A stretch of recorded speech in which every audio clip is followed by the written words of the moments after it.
I think we're back. There we go. Let me just... Oh, fucking hell, 1 minute. Jesus Christ. Yeah, I think we're back. I'm leaving that other one up, though. I'm leaving the other one up. I'm not taking it down. It was hilarious. Right. Give me a second just to ping everyone in the Discord. Right.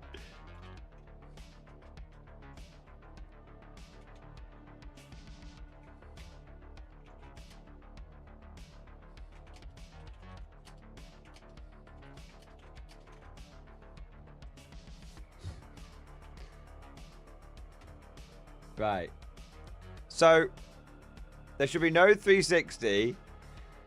So what's crazy is it wasn't on my back end that I changed it, and it wasn't on, and when I restarted the stream this time, it wasn't turned on. So it was a bug. It was just a bug. It was literally just a bug. Bring it back. Bring back the 360. It was just a bug. So, apology. It's live. It's fucking thing sucks. Sucks. Do it live. Do it live. So there you go.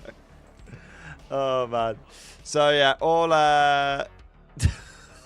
all done. Right. Anyway, if you want to see, I'm not doing the briefing and the introduction again. It's on the other one. We'll stick with that. That can stay as a moment in time.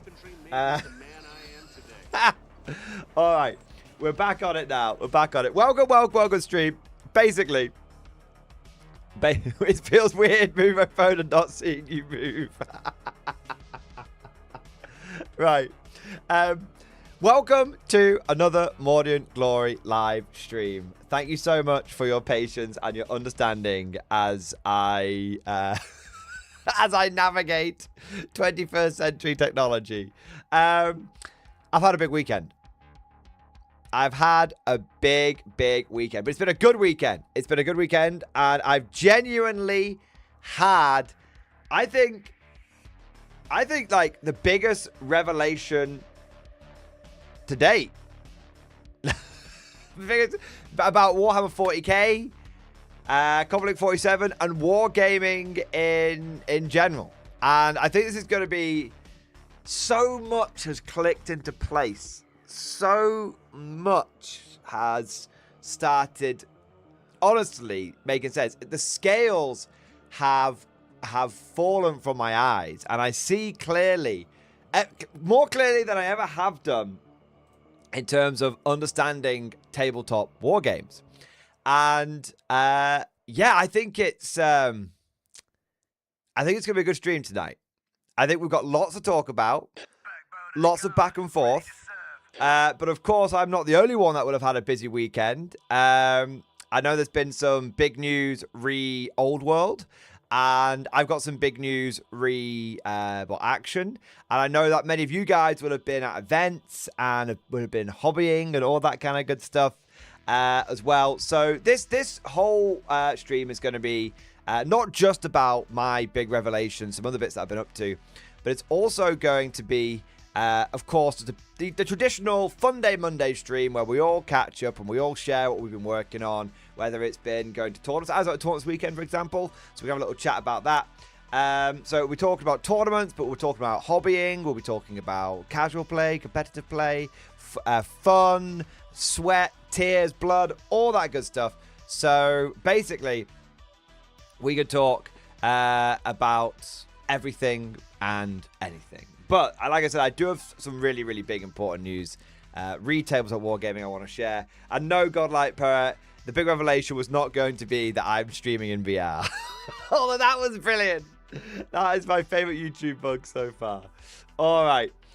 So with all that said, let's crack on. Because I was late started, and then that's delayed us and sent us off the rails. So I was late started. So let's crack on. Starting off, of course, with our traditions. Traditions are a big, important part of the Mordian Glory channel. Traditions are what separate us from the renegades, the heretics, the traitors, what make us the Emperor's true finest, his Imperial Guard. stand up and be counted. It's time for roll call, baby. Let's see who is in the stream tonight. Who is ready to rock out with their bayonet out? Start off, Spriggs, please. Come on, man. I can't. Right, Spriggs, I'm sorry, but you have done this to yourself. You've done a double wave. And the first wave was fine. I could work around the first wave. But seriously, you are gone until roll call's over. Right. Spriggs is here, by the way. So we've got Jenny Bratz. We've got Wave Summers, Mark Talbot, Atomic Activity, Paolo Ostrowski, Rhaegar 9000, Emperor Zayden, Marcelo D'Souza, Jao Watt, Jaeger Scott, Chicken Detonator. We've got Nostalgia Vivek, Saban Wilson, Airborne, CMDR_Crash, Uet Magir Chansey. We've got Mankiewicz Jabronsky. We've got Darkcher, Irish Relief. Stephen J. Dutton. Did I say Chansey? I'll say you again. I'm not sure if I said you. Kevin B. James the Goose. Cool German Dude. The Men That Yearn for the Carpathians. We've got Gree Hale. Mateus Retrion Pelk. Margaret Talbot Land. Jenny Bratz. Kalanish Cat. James Homer. Godlike Poet. Monokrov. We've got Lemmy Winks, Kevin B, Mrs. Mordian, Scribbles, Bad Rabbits, say my name, baby. We've got Flame Wave, Princess Drusus, some Ramen Dude, Galvin 13, Zazapan, What It, my boy? We've got Weed Ghost, Entropy Decay and Eventually Death, Fletch, Russell W, Ripath, Kelzo, Christian Glover, Jenny Bratz. We've also got Riverside Miniatures, Deranged Shadow, Textures Gaming Corner, Bob Woodhouse, Demon Faye Shay, Deanne Steen. We have got Zeri. We've got Red 5704. We've got Justin Miller, Mike Niepert, Darcher, James Homer, Tough and Grimdark, Al Soven. We've got Damn Legion, Eat My Slamwich, Saint Thicklus 99. Love the name. We've got Cosmic Drew, Curtis Thompson, Phil Edwards, Wolf 58th, Baron Kaza, Kevin B, Raising Rune Lords, Lord Azeroth. It's a biggie tonight. We got more people coming in. It's a big one tonight. The other Lucy, Nikhail Tile, Pete Jobson. We've got Tragic Centurion. Love that one. We've got Morgan, JP Taylor, John Shepard. We have got Zukov's Boot, Ibram Gaunt, the Damn Legion, the Knights Errant, C, Harilioni, Air Marshal Roach, Mostly Harmless. Mike Neva, Big Buff Ladies, Marco Adeline, Black Zone Chapter Master, and then Spriggs is back. But Spriggs, it's too late. I've already done everyone. There we are. JP Green, Willario, my boy! Willario. Welcome. I'm Mostly Harmless, and Matej Savek. I'm probably pronouncing that badly, mate. Apologies. But welcome. Thank you so much to all of you for joining. Thank you for rejoining as well. If you saw the shit show, that was the start of the first stream. And no, but seriously, guys, thank you so much for being here. If I could just do the YouTube thing, chill for a moment.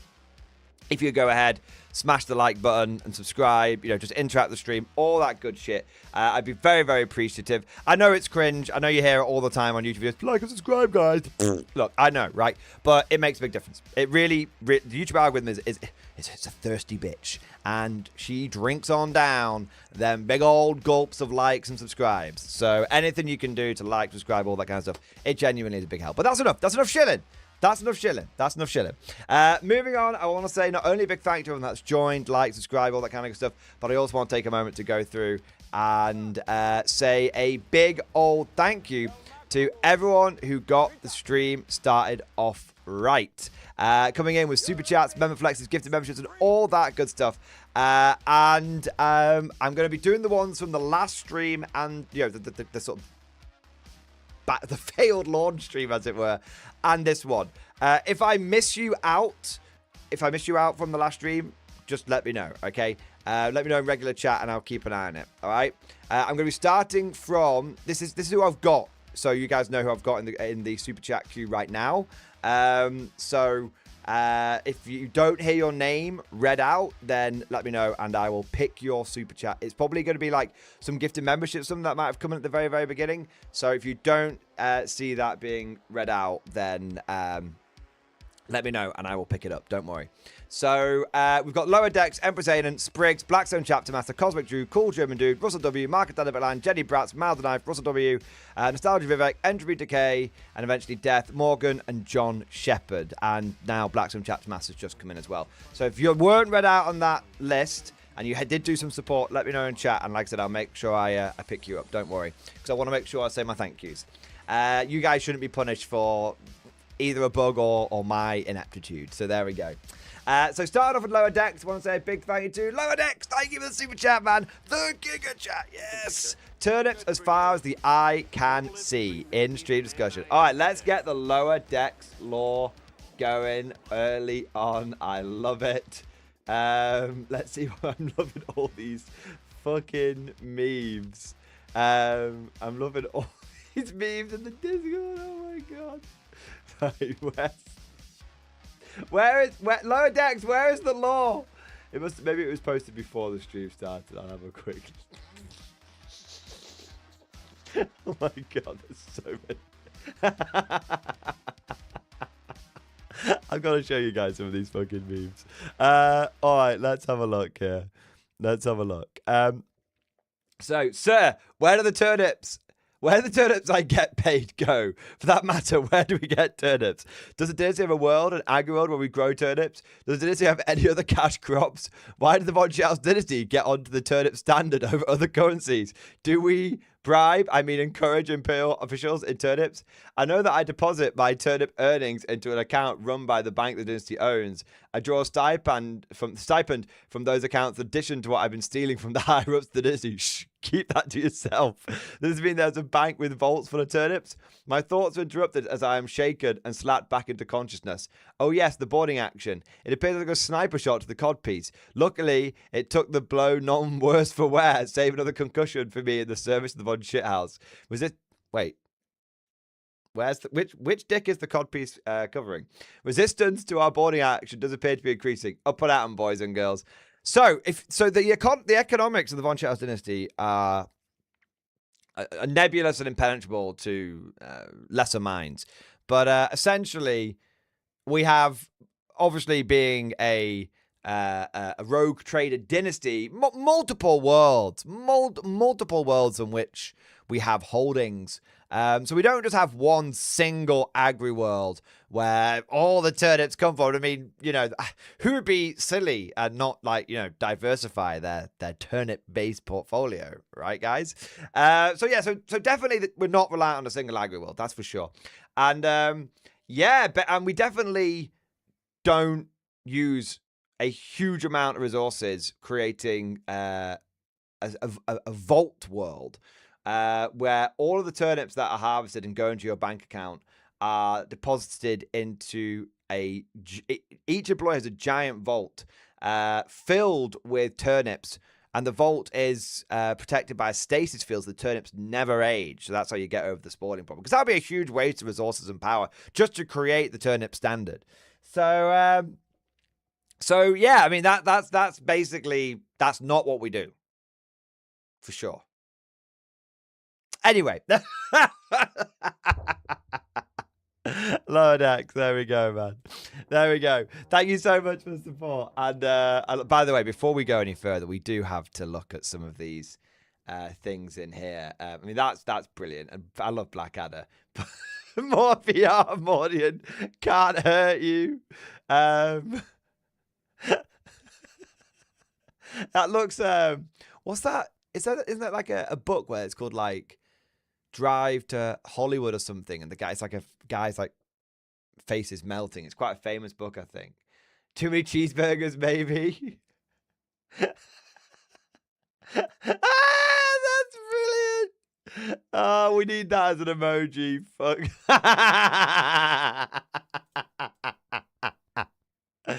Fuck it. Fuck's sake. It's Mega. You dare challenge Megamind? The YouTube isn't big enough for two great streamers. Oh, you're a streamer, all right. Just not a great one. MordiMind, by the way. You dare challenge MordiMind? Oh, you're a streamer, all right. Just not a great one.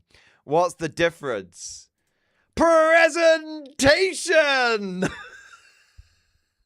That's it. Fear and Loathing in Las Vegas. Thank you, Pete Jobson. That's the book I was thinking of. Yeah.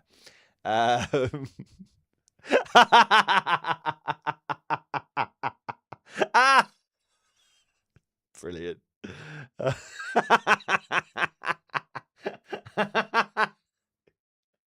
Oh, man.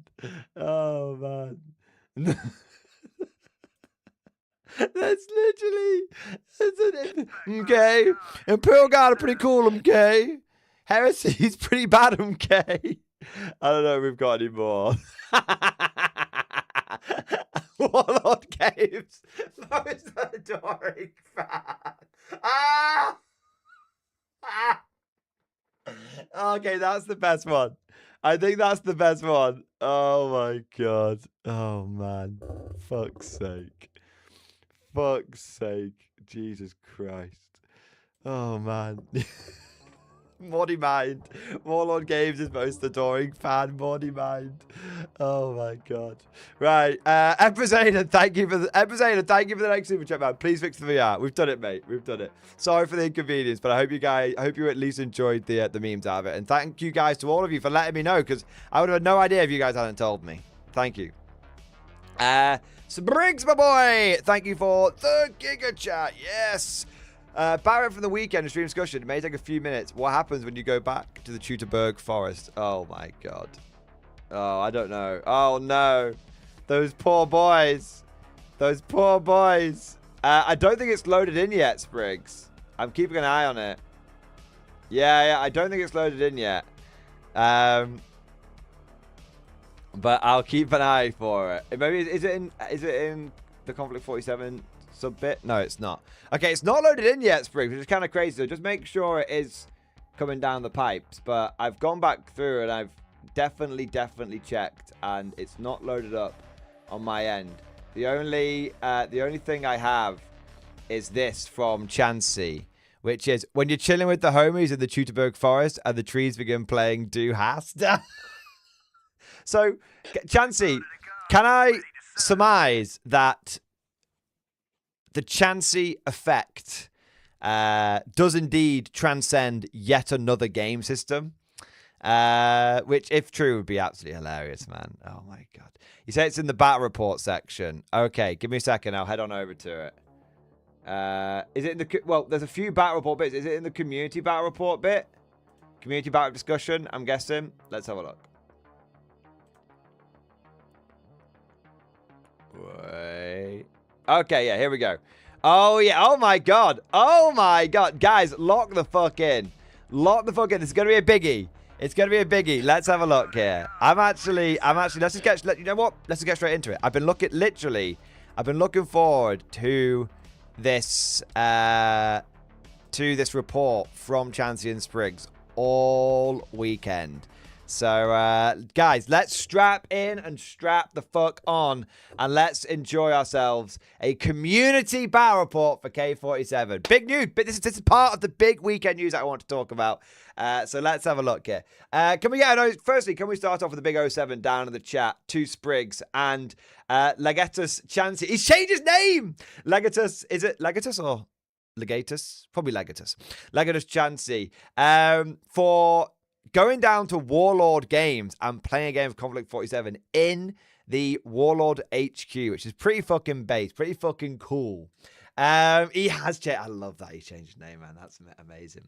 For those of you that don't know, Spriggs, it's pretty self-explanatory. Spriggs and Chansey organised a game this weekend at Warlord HQ. Chansey was using his Italian, like, they're basically like, they're sort of like, not Italian separatists, but more like, they're not loyal to the Axis, but they're not with the Allies. Basically, but in this timeline, Benito Mussolini was like, we're going to restore Rome one way or another, and we're going our own way kind of thing. So Chansey's army is a Roman-themed Axis force with a lot of converted units and the genuine Italian units that you get within Conflict 47. And Spriggs was using just regular old, regular old Axis, using the new Axis for K47. And so I like to imagine there was a little bit of maybe the Italians were trying to raid the Axis for some gear, or maybe the Axis were punishing Mussolini for trying to go his own way, one way or another. No, SW, you can't do a Roman salute. This is not X. Now, moving swiftly on. All right, fuckers, strap in for the legendary fight of Teutoburg Forest 2.0. This time, we all had power armor. Me and Legatus Chansey rocked up to Warlord Games HQ for our first foray into Conflict 47, where we had the new Roman Empire face off against the Green Volt forces, attempting to consolidate the Axis power under their own banner. Pasta was split, steins were spilled, and scarred Warlord employees for years to come. I love that. Pasta split, steins spilled. Amazing. Hey, look at that. He's a happy boy. He's a happy boy. There we are. I love the t-shirt as well, man. I'm from tech support. Hey, I like the board, though. Very, very nice. Some ruins and some nice green bits as well. Very, very nice. Love that. Excellent, boys. Okay. So we've got the sides. In the spaghetti corner, we have Chansey representing the Italians, bringing 2 platoons, assault platoon and a walk platoon, equating to 8 order dice with 5 rift dice in play. Here, the list of the following: platoon commander, style troop and armor, 2 bodyguards at LMGs, guts, whatever that did, we never used it. Oh, guts is so good. You have to get on the guts, Chansey. Guts, I'm going to reveal that later on. Guts game is so good. Vet style troop, but it's one of those things like, the first few games you think it's shit, and then, oh my god, yeah, guts is, like, put it this way,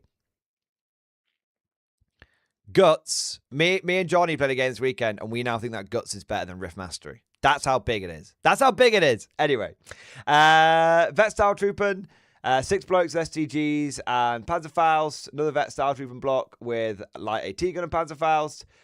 Big Centurion squad in the Mark 1 power armor, 7 blokes, assault rifles and breacher shields. Veteran Volks Grenadiers with LMG, SMG, and assault rifles, 2 of those. Veteran Panzerkampfwagen, 2 Vogel Spinner, equipped with turret mounted, machine Chevere, and then a Hanomag. In the Lederhosen corner, we have Spriggs representing the Green Vault, bringing 2 platoons, assault platoon, walk platoon, equated to 6 order dice, so low, and 4 rift dice in play. This is the following: platoon commander, style troop and armor, with 2 bodyguards at LMGs. Guts does something. Vet style, I love how you both didn't use guts, and it's like one of the most powerful things in the game. What's that sort of nice remark in like 300? Enthusiastic amateurs. They do their part. They play their part. Something like that. Come on, let's show these Spartans what we can do. And then you had Vet Volksgrenadiers, Vet Schwertruppen, and then you had the Locust Mech. Okay, so here are the armies. So fucking cool. So cool, man. I love Chansey's army. And then in typical Spriggs fashion, and by the way, I know Spriggs very well, so don't worry, I'm not bullying him here. I am a little bit, but we're mates, it's okay. I've missed the Shrek Wolfen. He has got an unpainted army. Spriggs, I look forward to seeing it painted up in 24 months. He knows. He knows. He can't deny it. He knows. The mission, nothing special decided. We rolled for breakthrough and chose for long table edge with meeting engagement to speed things up and to get playing. The table was an idyllic northern Italian countryside with fields, ruins, and clumps of trees. Chansey had the side he stood on. I had the other one. Nice. That's a nice angle of the board there. I like how there's actually, if you look, there's quite a lot of contours to the board because I think so. I think there's like books and stuff or hills and stuff underneath. But they put the hills underneath so they look a bit more seamless, which is pretty cool. Yeah. I do. Yeah. I mean, what a trip, man. What a trip getting to play Conflict 47 in Warlord HQ on some of their fantastic terrain, whilst the man, the myth, the legend, John Stallard himself is there, just having a good time and chatting away and enjoying play the game. That's That's amazing, that, isn't it? Imagine playing a game in like Warhammer World HQ, and like the owner of the company was just there like chatting away to you. You know, you just wouldn't see it. Do you know what I mean? It's so cool. Yeah. Turn 1. Nothing really happened other than running onto the board and lobbing speculative shots at each other. Important things that happened are that Chansey rolls horrifically. A trending action throughout the game. Indeed. Yes, this makes sense. You noticed a complete and utter lack of surprise on my face. I played Chansey several times. I actually factor his poor dice rolling into my tactical and strategic decisions. I'll run out across open ground in a game, and I won't worry about it, because even though statistically my entire unit should get obliterated, I know that he will miss with 90% of his shots. And fluff the gravity shot from the mech into the wolves, and managing the rift dice so the Wolfen had 2 dice allocated them. More on that later. Photo was taken after 2 dice in for turn 2, but the Wolfen back behind the building, peeking out, and the officer shuffling around. Yes. Okay. Cool. It all makes sense now. It all makes sense. So... Turn 2. This is where the Roman shit hit the German fan. The first 2 dice out the bag were Grey German. Oh boy, did it go to town. The first dice was using the officer to combine the 2 active dice from the Schreckwolfen into a single surging dice. Well, that's what would have been done after some retrospective. The second dice got left there to make the damage value 8+, and then the dogs went to town, making the 18-inch charge to the front 6-man Stormtrooping squad. An Overwatch of Panzerfaust blasted away half their number. They made it into combat, and then the sounds of blenders didn't stop for the remainder of the next few turns. The squad was fanatics. Great if they weren't fishing for 6s followed by 6s. Yeah, Schreckwolfen are... So firstly, it's important to note that Schreckwolfen move 16. So, but I don't think there would have been a huge difference between move 16 and move 18. I'm sure you were well within range anyway. And also, it doesn't really matter for your learning game, but just make sure, just let me know if it was a mistake, just so we can learn from it, or if it was just a slip of the tongue, as it were. But yeah, Schreckwolfen are really, really fucking good, but the problem is they're just really good. They're an absolute auto-include, and the thing is, trying to shoot them, they're a real catch-22 unit, because trying to shoot them to death is really hard to do because they have tough to kill. Unless you've got Tesla or like Grav, and then you can like put them onto a 5-up, and then it's not so bad. But so you try and deal with them in fucking melee, but that's where the Schreckwolfen want to be. So yeah, the only people that I think can reliably handle Schreckwolfen in melee are probably the Soviets and maybe the Japanese. Everybody else is going to get eaten. The Schreckwolfen tore the squad to shreds and consolidated forward a couple of inches to stare down Mussolini 2.0. The next dice was shot from the overcharged machine Gewehr, which took another Wolfen to the pound. The far side of the board saw some more action after that. The Hanomag moved over the open ground with the Centurion to stare down the Gewehr troop and behind the trench line, who were trading shots with the squad of Volks in the opposing tree line. The Locust decided to join the fray from reserve at this point, and passed the auto test and jumped onto the board behind the Vogel spinner. Yeah! So, you're not in 40k now. You're not in 40k now. Dorothy, you're not in 40k now. Oh, yeah, I can deep strike, but I have to stay 9 inches away. Why? What? Just like, because it's an arbitrary number that's been decided. How about I'll deep strike where the fuck I want? Thank you very much. Now, for those of you that think that's absolutely broken, any unit that deep strikes in Conflict 47, every single enemy unit which hasn't activated that turn gets to shoot at them for free without using an order dice. So everyone gets a free reaction fire Overwatch against them to represent. You can you can hear or see them coming down, and everyone's like firing as they come in. So, but obviously, if you bring it in like towards the end of the turn, then it's not so bad because there'll be less reaction fire. But it's definitely something to be aware of. And At the end of the day, there's not much split firing K47, so even a big mech coming down like this is only going to realistically do something to one unit, and even then it might not actually kill it, and even then you might not get the first dice next turn. So it's deep striking like this is high risk, high reward. Yeah, the shooting was spectacularly shite with the AT gun missing. There you go. It's one shot. It's one shot, no rerolls, hitting on a 3. And the autocannons are doing super damage to jam its steering. It was this point that Mussolini 2.0 decided to go full send and charge the last Schreckwolfen, and ended as well as any 20th century war that Italy partook in. They got sent to Caesar and got made bolognese. The turn ended with the blender going full speed in the back lines of the Italian deployment zone, and the main arm fist of the Green Vault bearing down on the Italian center. Yeah, Chansey, this was a bad call, Ripley. It was a bad call. I mean, just 1 second, Chansey. 1 second.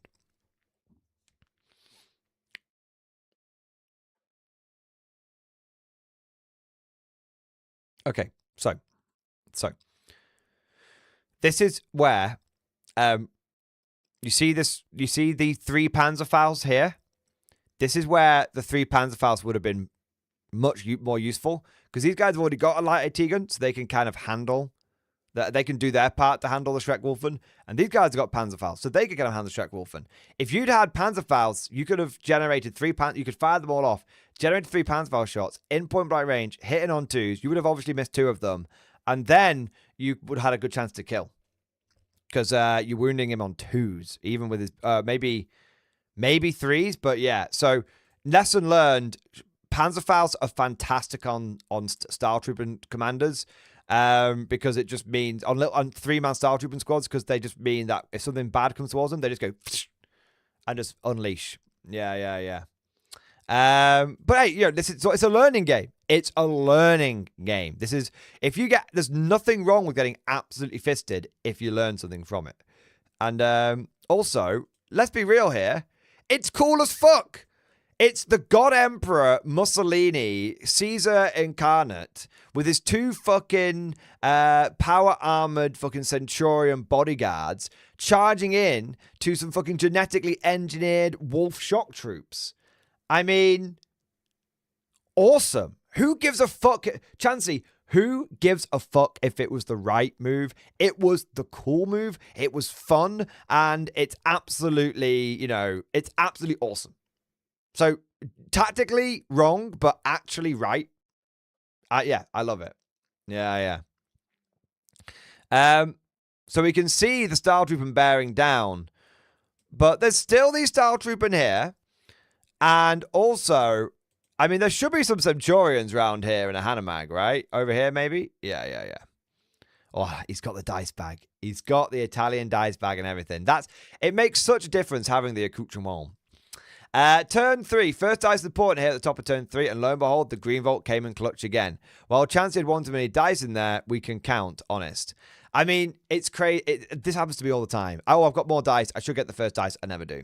The dice went immediately onto the Schreckwolf, and did a bit better on penning the Vogelspin, the AT gun, and immobilizing it and stunning it. The autocannons went into Style Troop and AT gun squad. But still, you've dropped in there and you've still not killed it, which is... You mean you've knocked it out for a turn, though, with the stun, so yeah, it's pretty big. The next 2 died to Italian and attempted to punch through the far side of the board. They moved the Hanomag up to the Spare Trooper and unloaded the vehicle and the Centurion squad, who dismounted into the German squad. No casualties. Now's another good time to remind you all of Chansey's legendary dice rolling. No, not that kind of legendary. The other way. Yeah, I mean, I can see it. He sets up a perfect move and it just goes to shit. The clapback with the Spare Trooper took 4 Centurions down with a 6-man German Style Trooping squad running over to support the flank. This led to one of the most memorable quotes of the day. Chansey, fuck! The Romans are being fucked by the Huns again! Oh, man, I love it. They were probably thinking, Ave Imperator, as they got bent over. Speaking of bent over, the Schreckwolf continued their Italian buffet by munching down on the poor Volksgrenadier squad that was chilling in their vegetable plot, hoping that the Beyblades of death would pass them by. They didn't. I mean, look at it. It's so cool, man. It's so cool. Epic. I mean, no, seriously though. Let's go back a second. Power armored Roman legionaries storming a trench line. So fucking cool. At this point, the back lines got through Star Trooper attempted to lob an AT shot at the Wolfen with little effect, and that brought an end to turn 3. Now, this is the summary of the game. Yeah. So basically, 4 legionaries and a fucked up Vogel spinner and a Star Trooper squad. And another legion. Yeah, a legion squad. I believe, Chansey. I believe. At this point, the following photo is summing up the situation.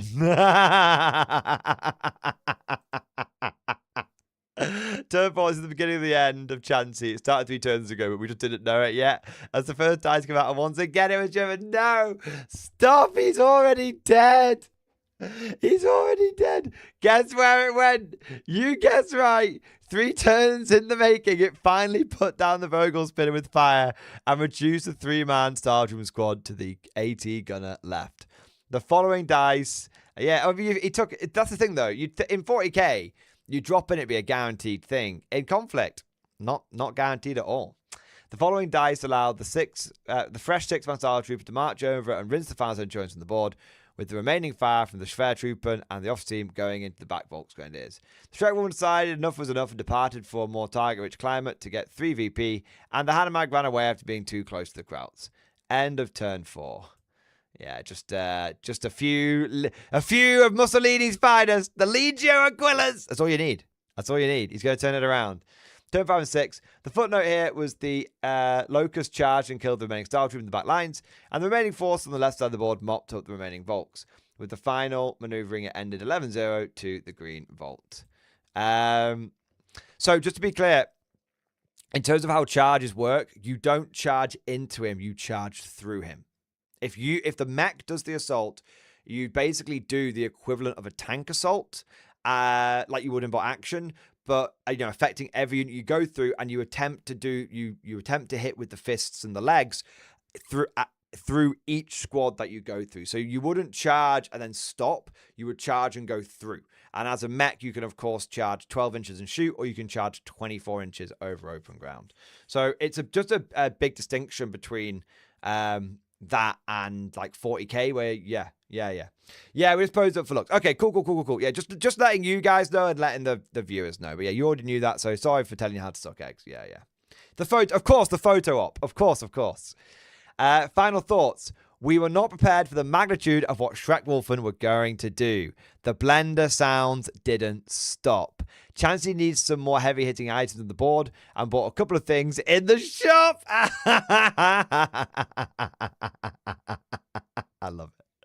love it. Silver lining was that John Stad himself turned up to grab some personal bits and liked Chansey's army very much. Can't get better appraisal than that. I mean, indeed, you both walked away with something. Both sides walked away with learning more about the game, and that, learning the game and being on this voyage of discovery is what helps you. It's the most exciting part. It's the most exciting part of getting into this game right now. You've all played a million games of 40k and bolt action and whatnot, but you have no fucking clue what's going to happen in K47, and that it's the perfect honeymoon phase. Yeah, it's great. And so Luke got the victory, and Chansey got the moral victory, as it were, the narrative victory, as it were, because obviously getting praise from John Stad himself is something that is really, really, really fucking cool. So everyone had fun, and everyone learned something, and everyone came away from the game with something, which is fantastic. We also recommend Style Trooping to bring the Panzerphiles to deal with critters that might rock up like bears or wolfen. It'll save your bacon or spaghetti. Agreed. But on small squads, more than big squads, I would say. Lots of tanky shit out there, so getting more big pen items out in the field will be a must. Otherwise, we had a blast, and we'll be looking to have another game really soon. Once Chansey has some time to recover. Yeah, you have to give him time to sit down. He has to be able to sit down again. Yeah. Who would win? An empire stretching from the Atlantic to the Persian Gulf and lasted for over 1,000 years? Some smelly Germans with a few doggos. Fuck's sake. Alternative photo on how the game went. Age 25 to 34. Ethnicity Roman. Mood happy. Ethnicity 35 to 44. Ethnicity Germanic. Mood angry. Bang, bang, bang. Oh my God. Amazing.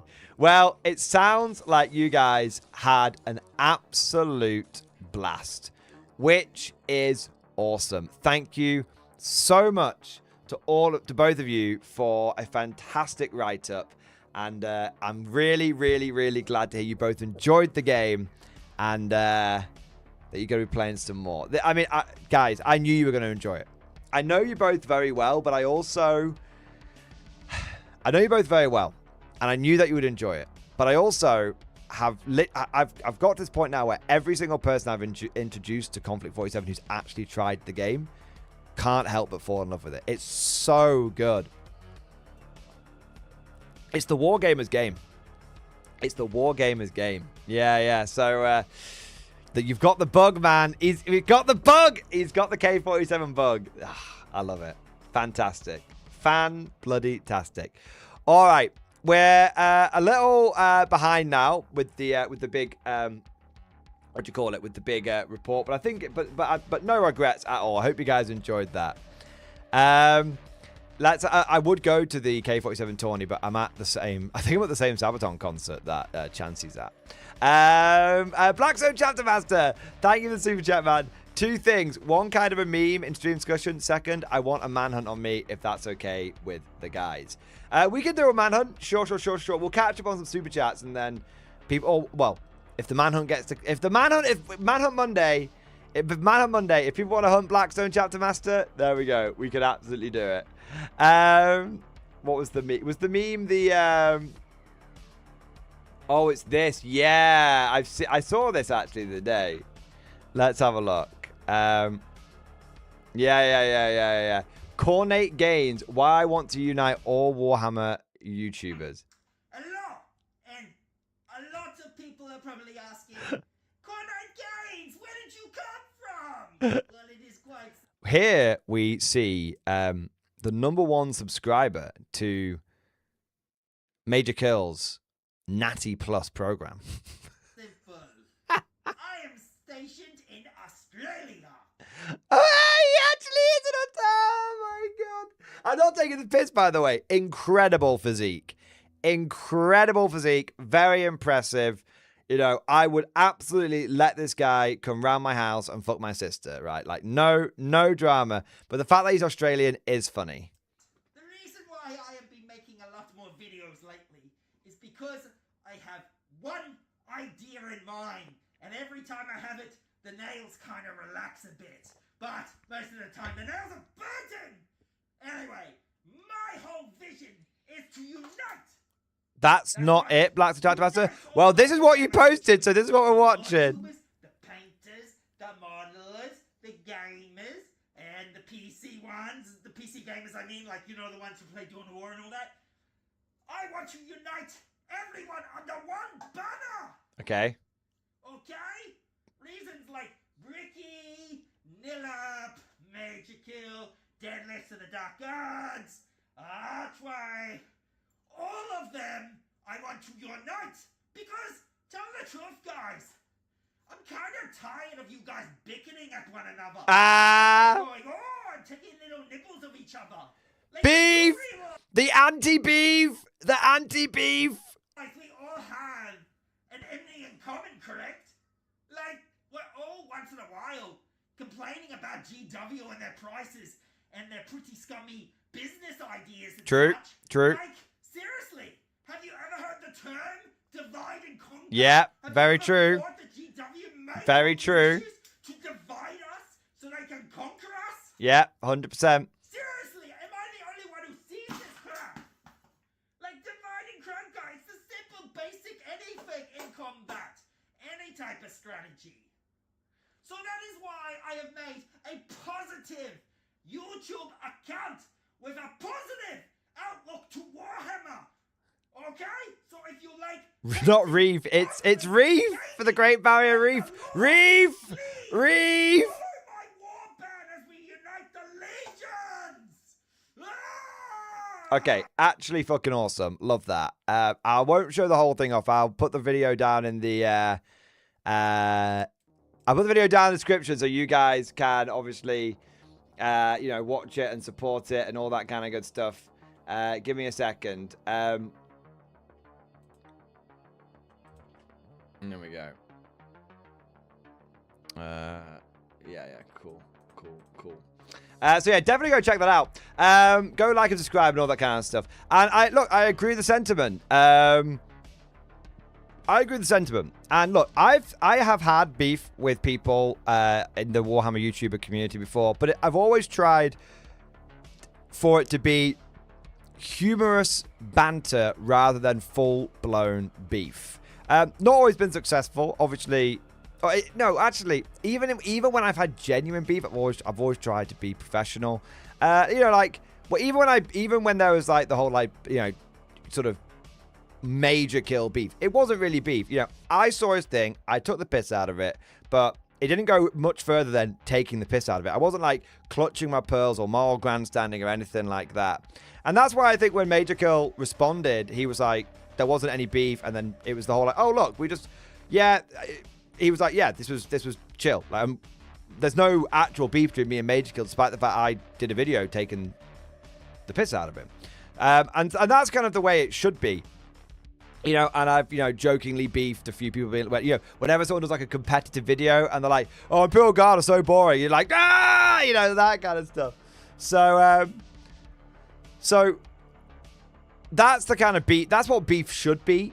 We should all be able to rib each other a little bit.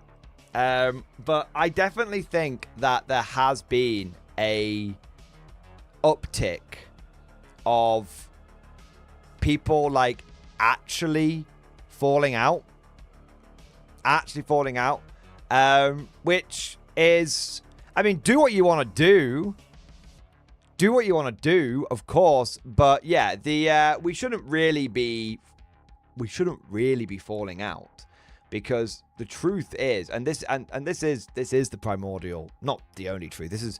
But the truth is that the main issue in Warhammer 40k right now is Games Workshop.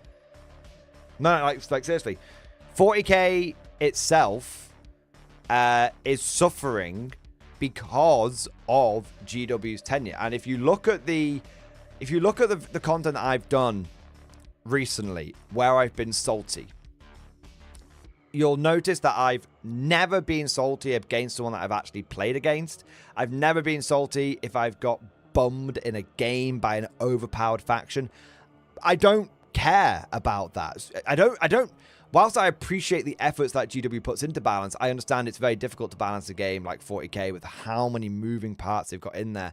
But the reason there's so many moving parts, and the reason why 40k seems to be fucky wookie, is because of GW's management of the game. Whether intentionally or unintentionally, they have done unbelievable harm to Warhammer 40k. I don't think people understand the extent of the harm that Games Workshop has done because of the constant churn. Because of the constant churn. I don't, you know, everyone's always looking forward, next update. And whilst they've got us all looking forward to the next update, you don't look behind you and see the trail of fucking corpses that are being left in the wake of this scorched earth that GW has been going through. I mean, we're not just talking lost models. We're talking a fundamental shift in the attitude of the game. We're talking, you know, the attitude of the game, the attitude of the player base, the attitude towards people's collections. Games Workshop's frankly huge lack of respect for the player base. They lie so much, so often, so constantly that it's at this point I just don't believe a word that they say from main studio GW. Like The most blatant one was what happened with Heresy. But what's actually really interesting is I've actually recently done some digging backwards.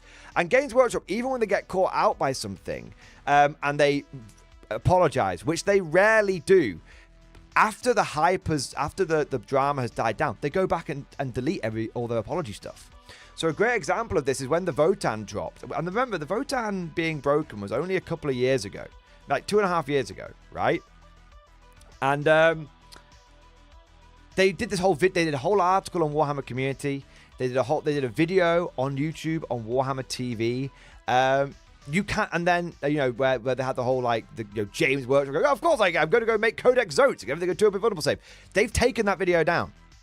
They've taken that off Warhammer TV. They've taken the article down from Warhammer Community, and they've taken that down. So they did the apology, and then they've scrubbed it so that there's no evidence that they ever actually apologized. The only videos that you can find, and please correct if I'm wrong here, maybe my algorithm's different, maybe I didn't search it that well, but the only evidence of the apology video that I could find was the honest wargamer reacting to the video.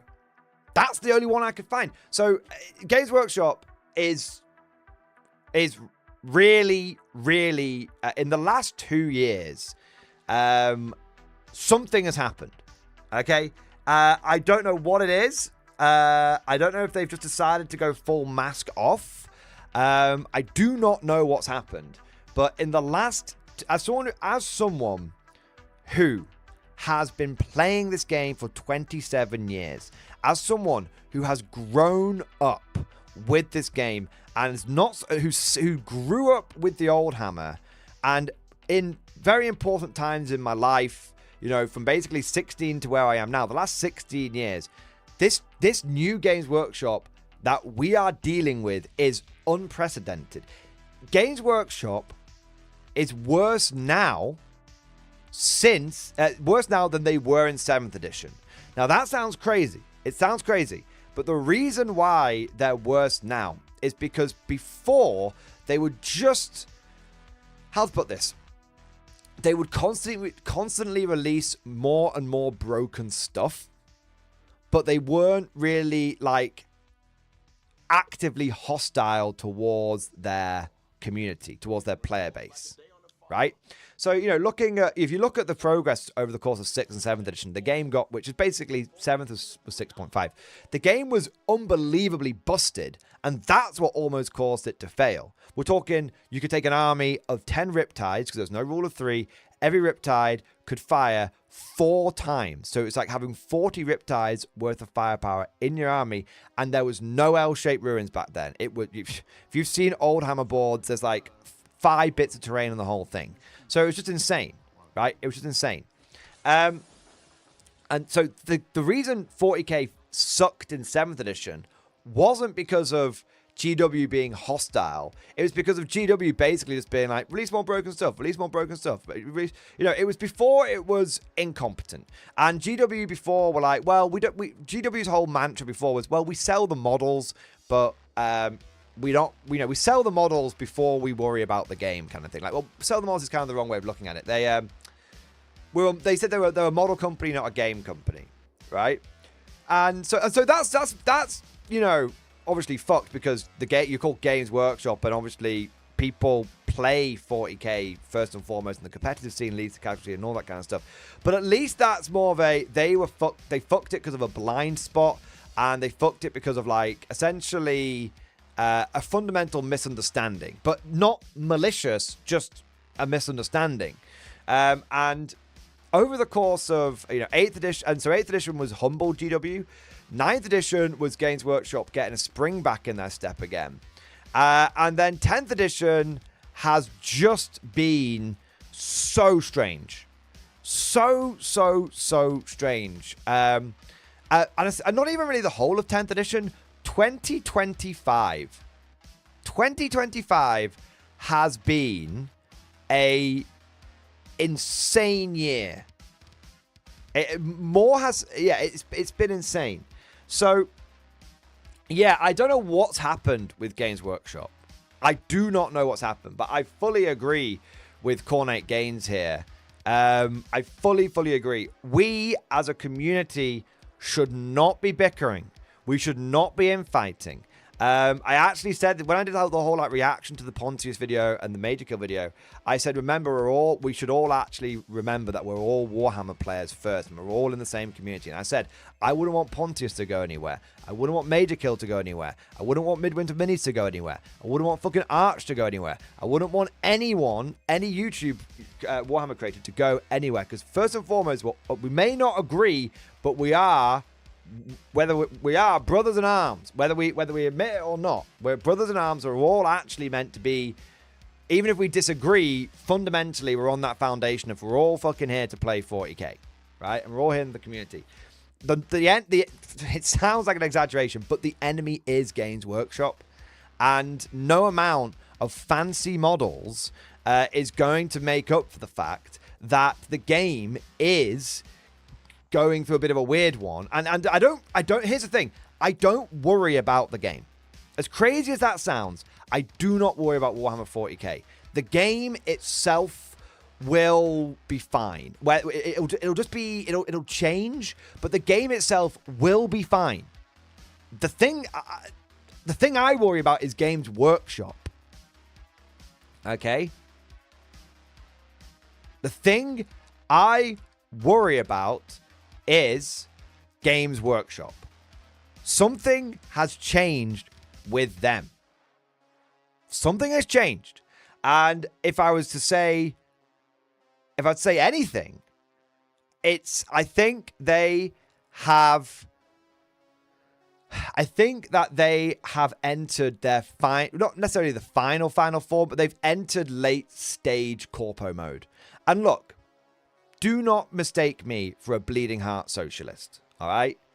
Okay? I'm not. Anyone who's watched the channel for a long time will know that I am very apolitical. I fucking hate politics. And I'm not immune to it. No one is. No one's immune to it. We all find ourselves getting drawn in and riled up by the news and all that kind of shit. But I try my very, very best to be apolitical. And I always say that, you know, everyone is welcome on this channel. Left, right, up, down, spinning circles. You're all welcome as long as you leave the politics at the door. So the reason I mention this is I don't want anyone thinking like I'm there like, boo, capitalism, boo, or anything like that. I'm not, all right? I am very aware of the fact that it's only through the miracle of consumer capitalism that I'm not dying in my 30s, living in a pile of my own shit, okay? I'm very, very, very aware of that, all right? So please understand.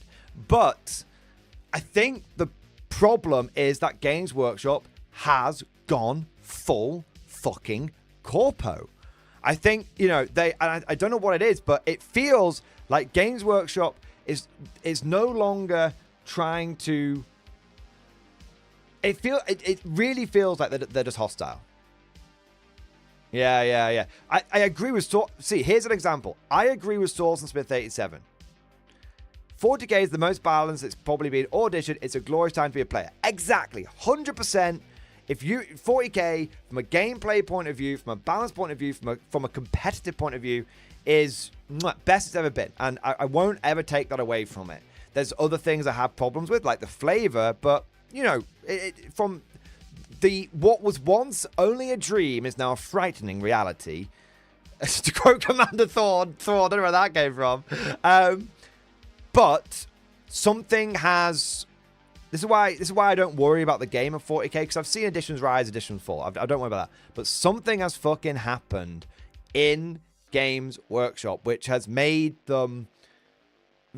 I've never seen them like this before. I've never ever seen them like this. I mean, and I understand a lot of why they. I don't. In fact, I don't really understand why they do half what they do anymore. Yeah. So yeah, that's the that's my rant. Games Workshop. Something has happened, and I don't know if it's them going full corpo. I don't know if it's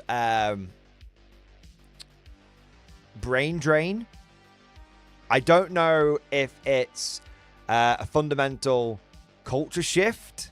I don't know what it is, Maybe it's a combination of all those things. I mean, it's interesting. I've been speaking. I won't say.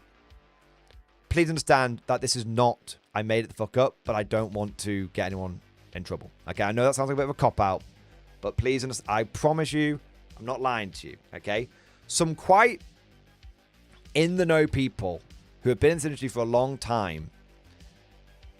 I was chatting to them recently, and they were like, Games Workshop. The way they described it is Games Workshop regularly conducts like pogroms in their company, within their company, and that's and that's why, on an unrelated note, that's why you have some of the original incredible talent at Games Workshop that doesn't work there anymore. And we're not just talking, we've had loads of people go over to Warlord Games, but look at people like Peachy, Duncan Rhodes. It's almost become a pipeline now. Work for GW, something fucking work for GW, and then basically fuck off and set up a YouTube channel. And I think most people realize now you can be more successful outside of GW than inside GW when it comes to Warhammer. If you want to be a successful person who does Warhammer for a job, going and work at Games Workshop is actually the last thing you want to do. It's the last thing. Yeah. It's the last thing. What you want to do is be outside of GW. The success is outside of GW. And I think that might be the number one thing that's changed. Yeah.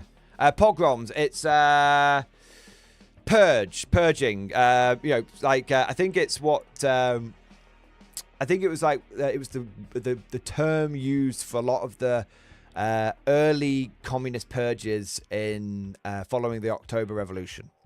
So when the Soviets would round up and expel lots of people that didn't agree with them, the Red Terror, stuff like that.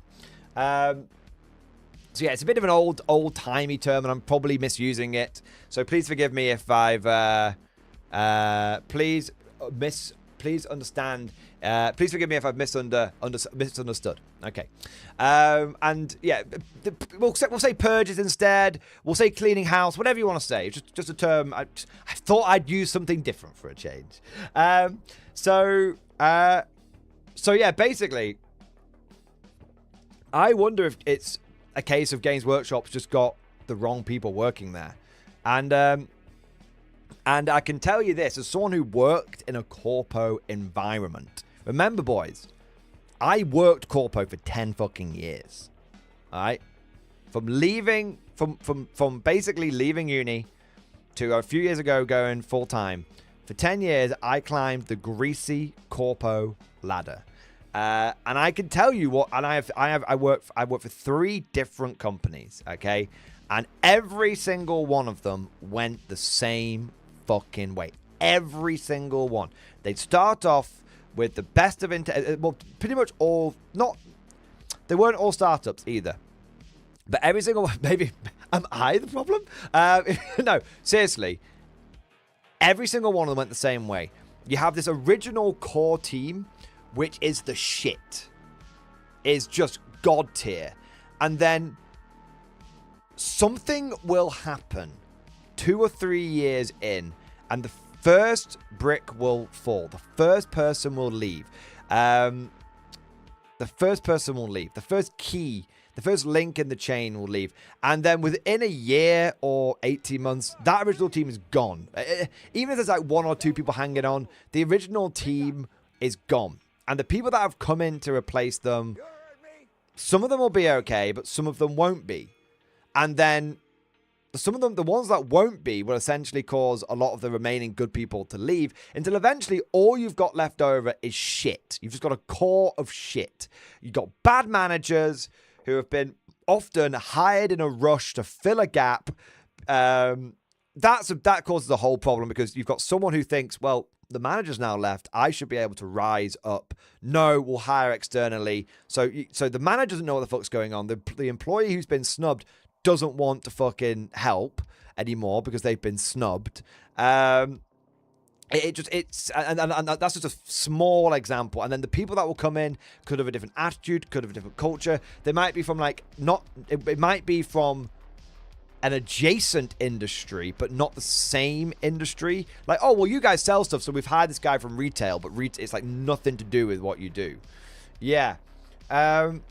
So basically, and it goes both ways. I want to make something clear. It goes both ways. I have seen companies that started off with very liberal values. The culture, which isn't a problem, by the way. It's not. There's loads of successful companies who are very generous with like sick pay and all that kind of stuff. There are. It's entirely industry dependent. If you have good, competent people who are very switched on, you won't have issues with being like, hey, yeah, 12 days paid sick, no dramas, because they won't take the piss. The problem is when that first chain leaves, then someone at the moment, so that first person leaves. And if someone gets hired in who takes the piss, who starts abusing the charity, it fucks off everybody. I had this man.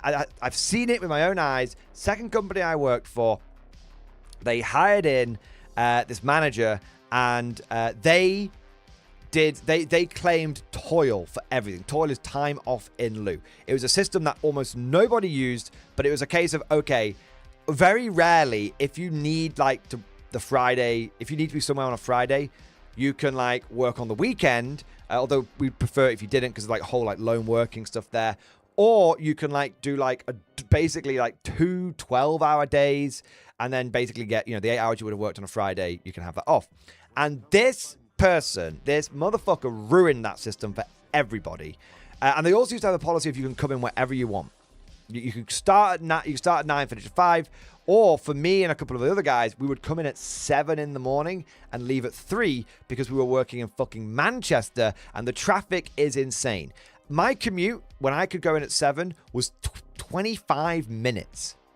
30 minutes tops. If I had to come in at 9, it would be 2 hours. Now, the problem is that this fucking lazy fucking knobhead came in. This knobhead claimed they were doing like 3 like 14 15-hour days Tuesday to Thursday, so that way they didn't have it wasn't even just, it was Monday to Wednesday, and then they didn't have to work Thursday, Friday. And I was like, there's no fucking way that this person is doing this. So I came in so early. I was getting to the office at 8 most times, and this bad manager would already be there. And so, because I'd set off at 7, get there for 8, leave at like 4 kind of thing. That was generally what it was. But when I switched to 7-3, because what happened is I was like, I'm going to get in here so early. I've got to be the first in the office, because if I get, she says she's like she's doing these like 15-hour fucking days or something. She's got to be getting in here at like 6 or 7 o'clock. So what I'll do is I'll get into the office at 7, and I'm not going to start. I'm not going to start. Work till then, until 8, because I can't really start my work until 8 because in the relation for other people turning up. But I'm gonna come in at 7, maybe answer a few emails, or maybe just like fuck around in the office, whatever it was. I had IT privileges because I was the IT. I wasn't the IT guy. I was one of the guys who knows computers, and so became the inadvertent IT department. And I installed Pharaoh, the original Pharaoh game, on my PC. And I was like, I'll play Pharaoh for an hour, just because I can. And then 8 o'clock, obviously that'll go off, locking into the work, doing my job, of course. But basically, I'm just going to get into the office a bit early, just to see if I can beat this guy into the office. Guy was rocking up at 10 to 8. So he'd come in 10 minutes before he thought anyone else who was early would come in, and then claim he'd been there from 6. And so where his office was and where my basically desk was, I could hide behind my multiple monitors and just keep an eye on anyone that came in. And I did that for fucking 2 fucking weeks. Just coming in early, either starting my work a little bit early, or just basically playing Pharaoh for an hour in the morning until people started filtering in. And this guy was basically abusing the system.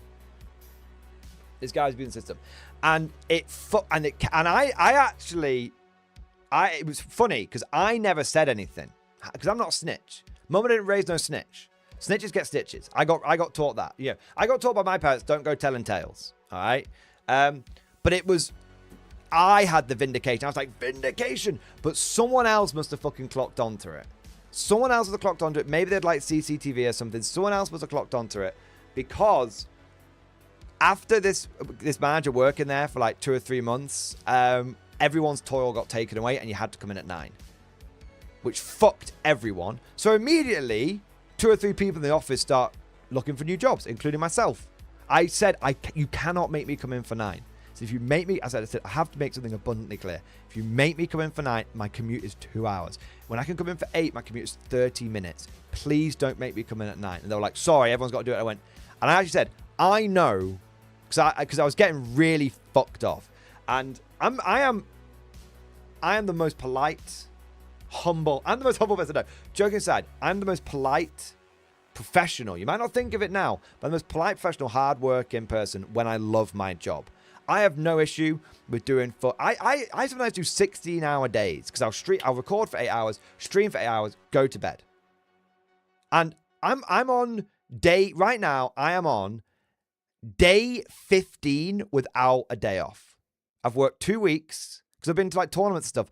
I've worked 2 weeks in a row and it's Monday now. So I'm on day 15 without a day off, and I've been doing 8-hour streams. You can go and check the fucking receipts, boss. I've been doing 8-hour streams. So I'll work fucking hard. The moment that happened, I checked out. I started looking for another job. I said, you can't make me come in for 9. I said, I know why you're doing this. Lindsay is coming in and she's fucking the toil for everyone. And I said, don't do this. You're going to, because I was a senior, I was a team leader at this point. I wasn't a manager, but I was a team leader. I was like, as a senior team leader, I said, don't do this. You're going to have people quit. And they're like, we can't, blah, blah, blah, blah. And I was like, you're going to have people quit. People start looking for jobs. You can't do it. I said, the team we've got right now is immaculate. Don't punish everyone else. I said, just punish Lindsay. Punish Lindsay, okay? Like, don't punish us, punish Lindsay. Wouldn't do it. No, we've got to treat everyone the same. No, you're not treating everyone the same. You're actually doing the opposite. But it was a new HR person. The old HR person had left. It was a new office manager. The old office manager left. Best manager I ever worked for. Irish bloke called Nigel. Fucking king. Would die for that man. All right? Would die for that man. So, those 2 people left. The 2 new managers came in. They had a 3rd manager to cover health and safety, because the health and safety guy who left, Karl, oh my God, absolute legend. And then everything collapsed. Everything collapsed. And this is what I think's happening at GW. This is what I think is happening at Games, or has happened at Games Workshop. They've had unbelievable talent in every department leave. And this is why I think, and the people that have left, and here's the big thing. This is the last thing I'm going to say, because I am like 2 hours behind on Super Chats now. I'm very, very sorry. I hope that you guys will forgive me, and I hope this has at least been entertaining and has been worth the wait, but I do really apologize, all right? I think that what happened is, here's the thing. You don't need to go to business school to be good at business. I was offered to do an MBA paid for by the last company that I worked for, and I turned it down. And the reason I turned it down is because I said, that's just going to distract me from my job. If I'm having to juggle my already I was taking on a lot. I was already doing the work of 2 people. To be fair, they were paying me for it, so they were a good company. I was doing 2 people's jobs, so they paid me 2 people's stuff, which is great. You don't normally get that, right? And I was fucking senior management at this point, so I was doing good. Don't get me wrong. But I said, I don't need this MBA, which is the business degree basically in the UK. I don't need this to be better at my job. And they're like, oh, it's a good way to develop your CV. And I said, if I do it, I won't be able to focus on my job, and my job will suffer. So I said, I thank you for the offer, but I'm going to turn it down, because I don't think it's going to help me. So I've got no business school acumen whatsoever. Going to business school will not make you good at business. It sounds insane, but if you go and look at successful business owners, huge amount of them have never been to business school. Most of them had an idea, set up a business, and they knew it. Going to business school will not make you good at business. Either you are or you aren't. It's that simple. And nothing will change. All that going to business school will do is make your CV look good, which will make you hireable to fucking corporations because it's someone's job is to hire you. And the way you actually hire someone is you just sit down with them and you basically just talk with them, have a conversation for like 2 or 3 hours. I used to do interviews all the time. And if you just sit down, because people can keep up an act for like half an hour in a standard interview, but after that it's that the cracks start forming, the bullshit, you can start realizing that if they're chatting shit, right? So you just sit down with someone. Some of the best people I hired for my team didn't have 2 fucking GCSEs to rub together. Didn't have a high school diploma if you're American.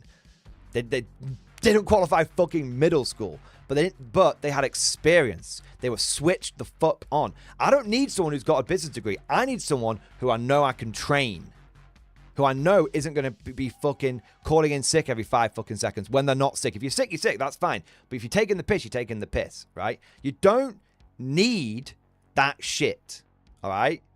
You don't need it. But the problem, I'm speaking in broad generalizations. Please understand there will be many exceptions to the rule. Many, many exceptions, all right? You have to do your accountancy exams.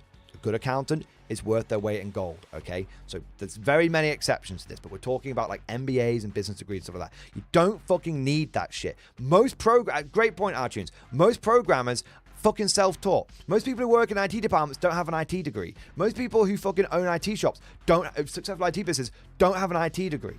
How did they get good? Because they were naturally had affinity for technology, and when they were kids, when they were like fucking 5 years, 6 years old, 7 years old, they were making games on Game Maker.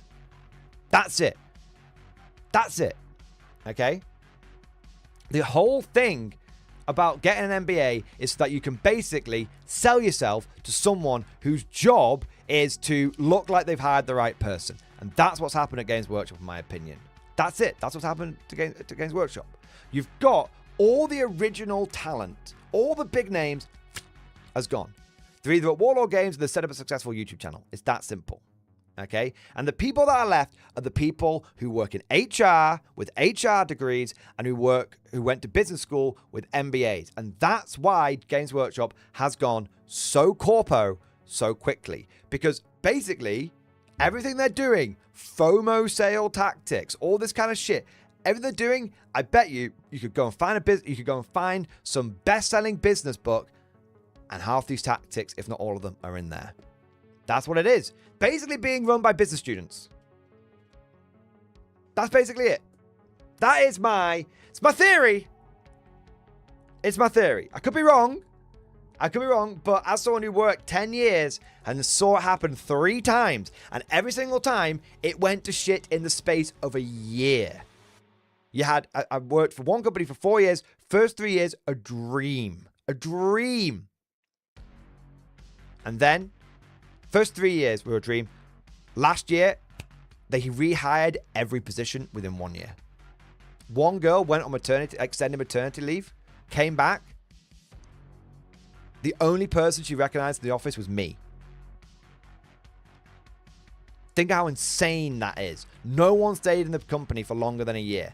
I was the longest person there. All right? I was the fucking sucker. I should have fucking moved on. I didn't know better at that time. But yeah. So that's it. No one who actually knows anything about business will ever use the word dynamic or synergy seriously. If you use those terms, they'll call you a wanker.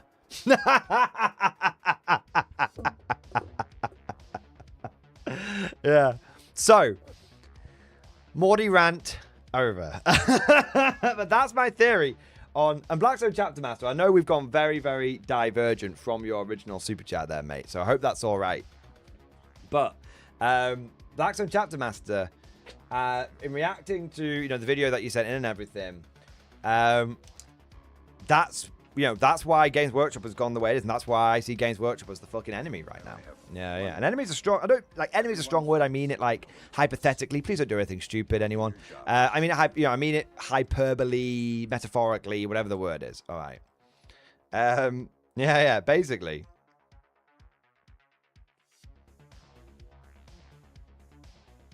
Yeah. There you are. We need our dynamic synergies to work in synergy while remaining dynamic. Yeah, dynamic synergy, onboarding, boots on the ground. We need to... there's just so many... What is it? Do you know what the two biggest fucking bullshit, wanky bollocks things are? When a company has a mission statement and our values.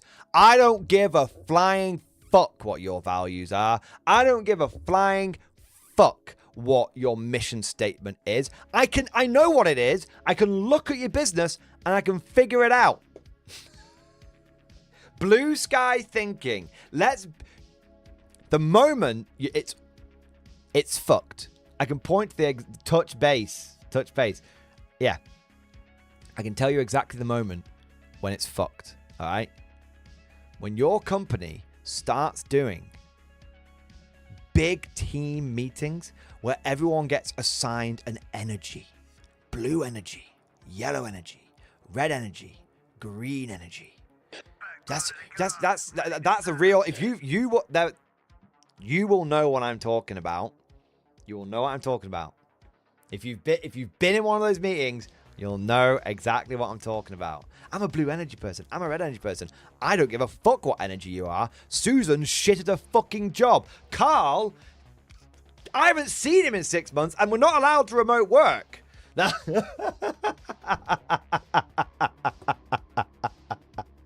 Yeah, Cosmic, the only energy I give a fuck about is Rift energy. Yeah. The whole blue energy, red energy, green energy, yellow energy thing, there's loads of different names for it. It's the same shit, different time. It's basically blue. Sometimes they have different names. But blue energy is your analytical. Yellow energy is your big ideas. Green energy is your empathetic. And red energy is you're a doer, basically. Yeah. So that's... That you will have heard the same things if you've worked corpo. You've the amount of I can't keep going on this. I'm so sorry for the super chats, right? The amount of money which is wasted on these fucking corporate seminars is insane. And the companies, and the only reason a company ever fucking does it is because someone in HR or marketing is justifying their existence.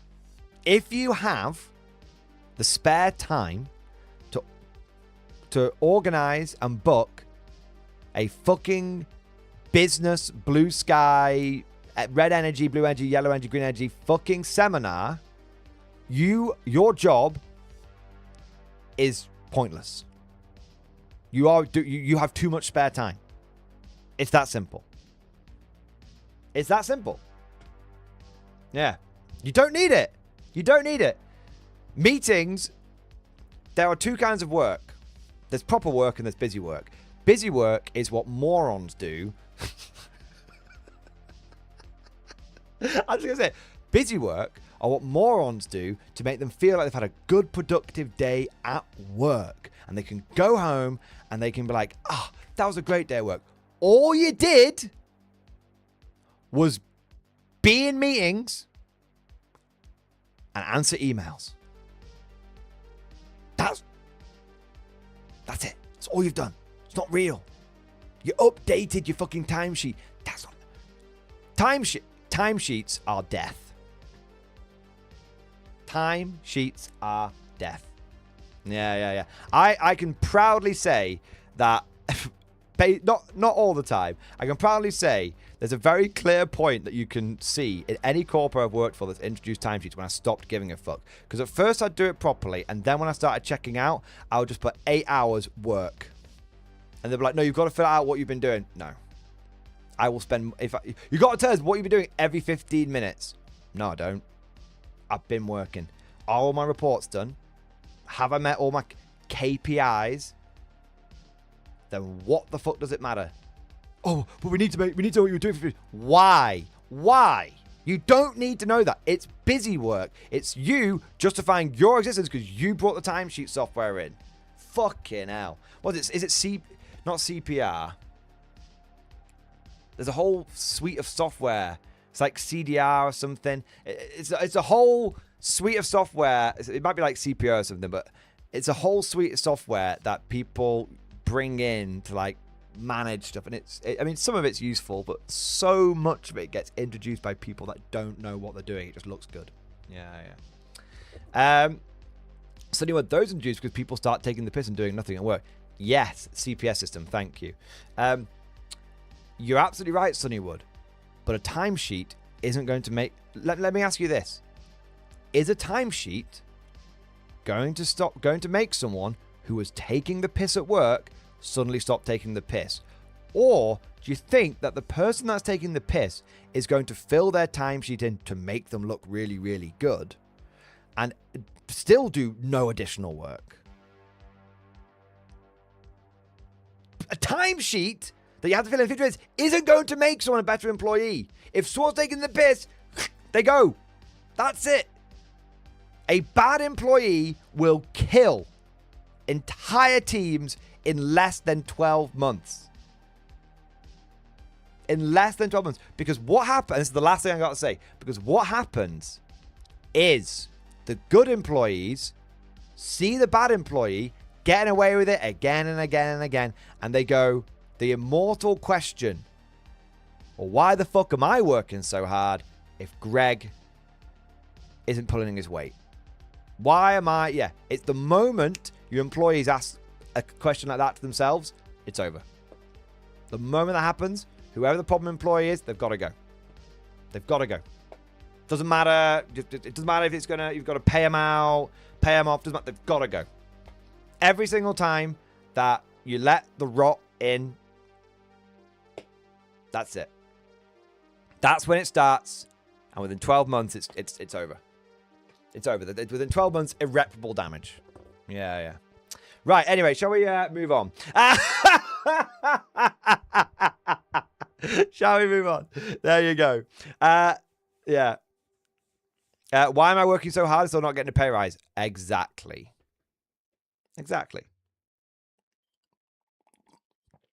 Yeah. All right.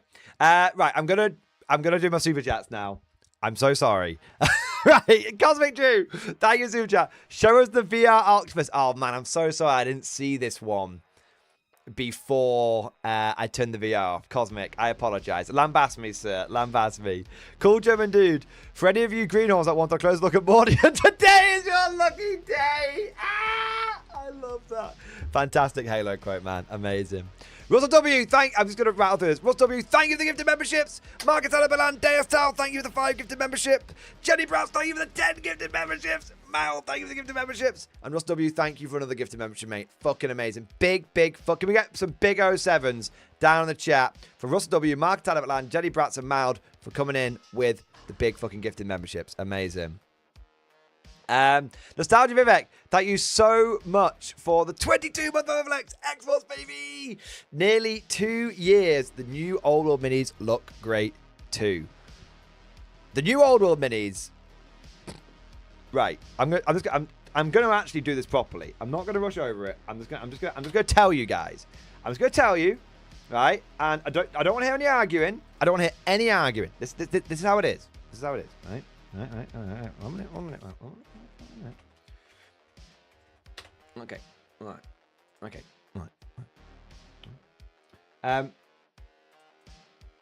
This is now the best way to start an old world army. Basically every old world army. Okay, give me a second. You need to buy but 3 kits. Okay. Maybe not even that. But we'll say 3. You buy 3 boxes, nothing else. Alright.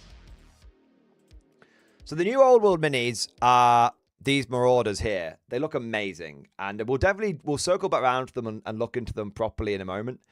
Later on the stream, because I do want to actually cover these, because it's part of the big news. But brand new Marauders. which look amazing. I don't know if these are the Slaves to Darkness ones which got brought over.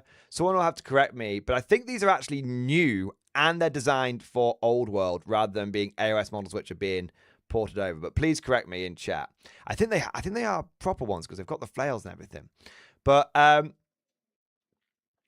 what you want to do, this box is going to go on pre-order, and everyone who gets into old world should buy this battalion, this battalion, and a lord on a monster. Could be a manticore, could be a dragon. It doesn't matter. 2 battalions and a chaos lord and manticore, you're done. Don't think about it, don't question it, don't worry about anything else. You'll have everything. You'll have literally everything. You're going to have big old bricks of Chaos Warriors, which are great because in 1.5, infantry is fantastic. You're going to have fucking 20 cavalry, some light, some heavy, fantastic.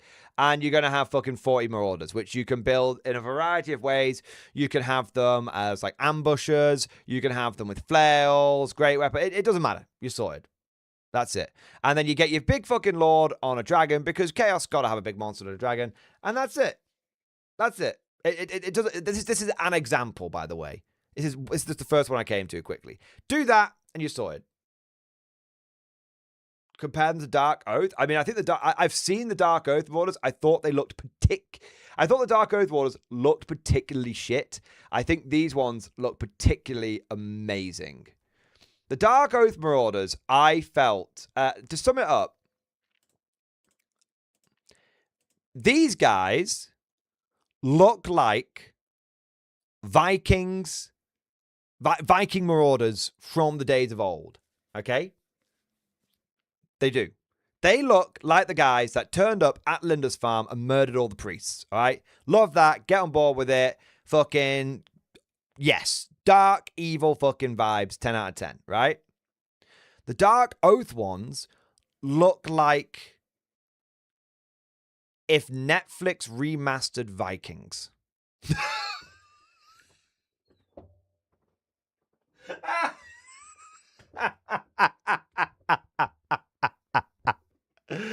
We all know the memes. We all know the memes. Yeah. They're like the Flintstones of Marauders. Love that. Yeah, love that. So yeah, Nostalgia Vivek, the new old minis look fantastic. We're definitely going to come back to them, do Born for deep dive, but that's my summary of it right now. Okay, what have we got? We have got Entropy, Decay, and eventually Death. Pictures and stream discussion, Old Gamer Vader. Let's have a look, mate.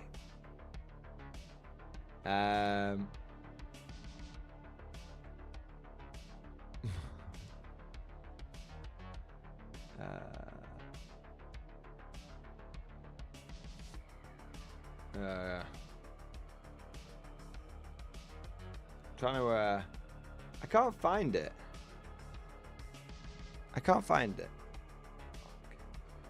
I'm looking. It'll be somewhere in amongst all the... Oh, here you go. Yeah. Oh, yes! Yeah, baby! Conflict 47, baby! Yes! It's so beautiful! Oh! No regrets. No regrets. Yes. Look at that, boys. That is very metal, literally. And that's actually going to be a genuinely fucking good army. So Centurions and Schwertruppen, they're great. They're just cheap, damage value 6, power armor guys. Cheap, relatively speaking, you know what I mean? Falcon troops will give you some fast movers, a bit more fragile. Shrek Wolfen, dominating assault unit. Hauptmann Gross does everything. Special medic guy, he's just like a couple of extra blokes, to be fair. I'd probably use him as like a regular platoon commander or like a Schwertruppen platoon commander, just because he looks cool. That's how I'm going to use my one. And then you've got the Panzer Shrek team and the anti-tank sniper. Yes. This is good. Is it broken? Is it OP? I've no idea because I've only played fucking 4 games of Conflict 47. Technically 5, but one of those is a demo game yesterday. But that is a cool army, and I can't wait to see it all painted up. Fucking legit, man. Fucking legit. Great, man. Yes. Morgan, thank you for the 2-month member flex. Super 07, baby. X4, not quite X4, sorry. You've got, well, is it not crossbow? So you've got the las pistol now? I think you've got the las pistol. Las pistol, baby! Morgan, thank you for supporting the chat for 2 months, mate. Fantastic. John Shepard, thank you for the super chat. Picture stream discussion. I saw your Dogs of War video today. Let's have a look. My 3 total core units finished. You've been busy, mate. Fantastic. I like the Dogs of War years back. I used pike blocks, units of ogres, heavy cavalry, giants. So not sure what I could play with the new book. Never noticed ogres, didn't see pikes. Watered down a lot since I played them in fantasy. So the whole pike thing is, so pikes used to let you fight in 3 ranks, I think. And now everyone, if you've got spears, you can fight in 3 ranks. So your pikes are basically back, just in a roundabout way. As for the giants, your heavy cavalry, sorted. Giants, I don't know.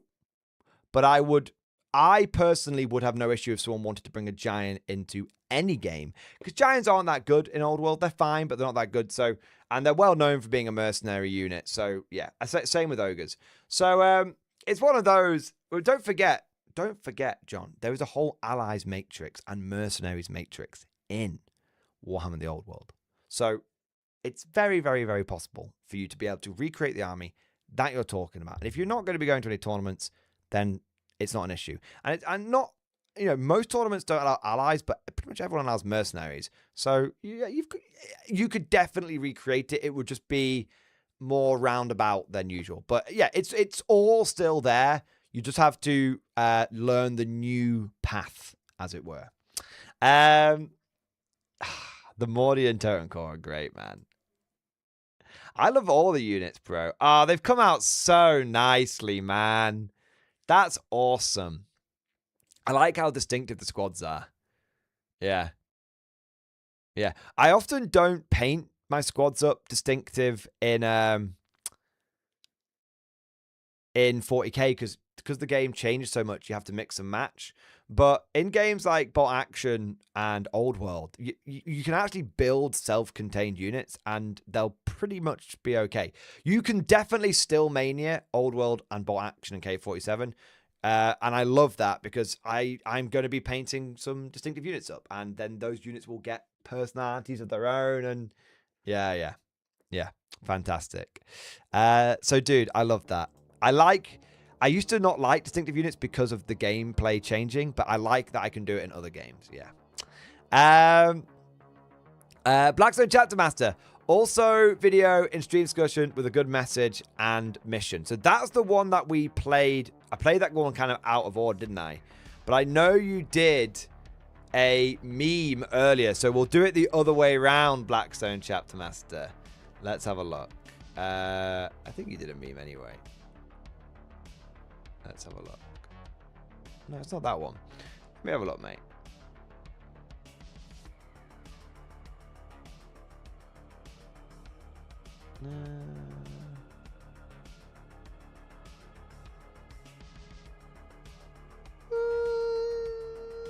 I can't find it. Shit.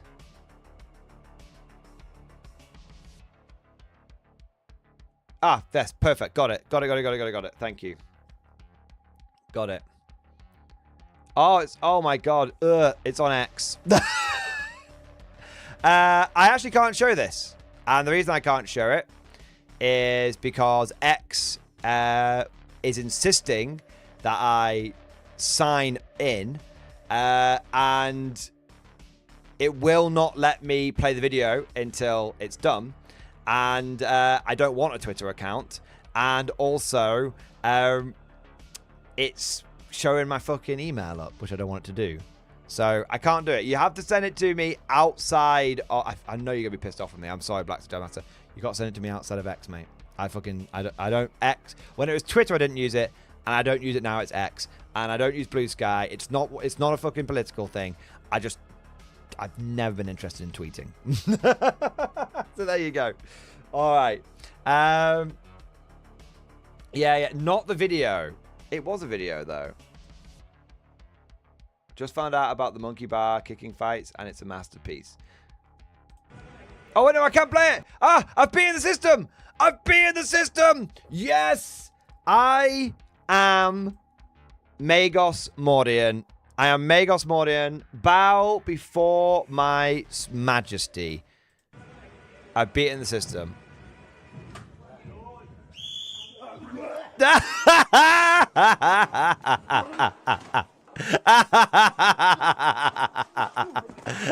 actually brilliant. That's actually awesome, man. It's dangerous, though, because you can kick so hard with your feet. So, I mean, ideally, no headshots, but, you know, just because, you know, brain damage is a thing.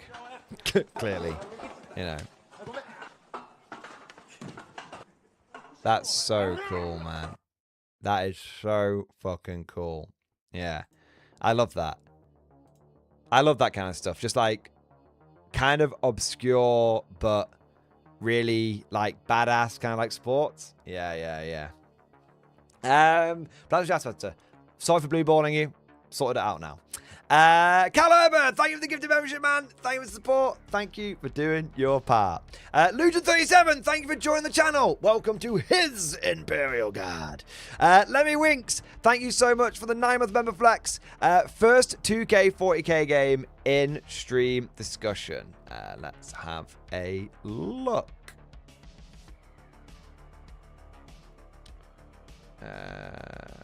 Oh, here we go. Played my first ever 2,000 point game and was taught a lot of valuable lessons the hard way. Failed to block out deep strikes in the deployment zone, leading to Leonta's command squad getting killed. Forgot he could move 12 inches on his own and that the objective was already sticky, so he did nothing for the rest of the game. Didn't pick up Gaunt when I had the chance, leading him to getting charged. Movement wins games. Didn't move as much as I should have, leading to me trying to push Termin's objectives when I should have had those long before my opponent. An armored spearhead only works if all the tanks can actually shoot, otherwise just the opponent having 39 wound leaving Rust Conga line. Your opponent purposely leaving you with 3 Cadians and a 20-man blob means you can't bring them back with reinforcements, so I should have charged them to their deaths. Yep. Generating command points is worthless if you don't actually spend them. Failing a hazardous when you've only got 3 minutes left is extremely funny. All in all, it's a very good game with how much took away from it. I'm starting to see 40k like boxing. You can be told what to do by the pros, but sometimes you just need to get your shit slapped for the lesson to sink in. Picture of Lord Solar Proxy who did fuck all game. Right, this is absolutely... Love the model. Before we go any further, love the model. Fantastic conversion. Actually legit. 10 out of 10. Brilliant. Amazing. Okay, that's the first thing I want to say. Second thing, well done for having the right attitude. Yes, getting clapped can absolutely be a bit demoralizing, but it shouldn't be if you come away and you've learned something and you know going into your next game you're going to be better. I have seen players who have played tabletop games for years and have never, ever, ever gotten better because all they do when they lose is fucking BMW, bitch, moan and whine. I literally know this guy called John and he just, not real name, and this motherfucker just, he only wins games when he just basically net lists something janky and seal clubs. And he's never won a game against a serious opponent because he's never learned his lessons. And I don't know, I don't know why. This guy's been playing it forever, but yeah. Yeah. So you've got the right attitude. Third thing, and this is so important, right? So important. And you guys might be like, but Morden, aren't you putting yourself out of business? No. My business is to help you guys. That's it. All I want to do is help you guys. I don't care about anything else. That's why I started the channel. That's my mission statement. That's my values, all right? The only way to get better at playing 40k is to play 40k. That's it. That is it. No coaching course is going to help you. It might point you in the right direction for telling you which models to buy, but that's essentially useless information because that'll be out of date in 3 to 6 months. Okay? No coaching course is ever going to help you. No amount of conversations with pros is ever going to help. Okay? It is at best, when I say help, it's not going to, you can't just do a coaching course and go and win a game. Okay?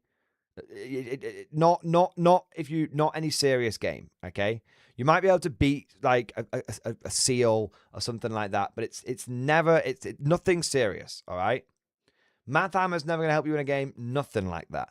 The only thing that will make you the best wargamer that you can be in any game system is to play the game. There's a lot of bullshit sayings out there, and there's one that I often take the piss out of, but I actually fully agree with it. Get your reps in. I take the piss out of that because like, get your reps in. Oh, it's like dude bro kind of stuff. But I actually 100% agree with it. That the only coaching course you need, the only thing you need to get better at this game is to play games. Everything else out there is merely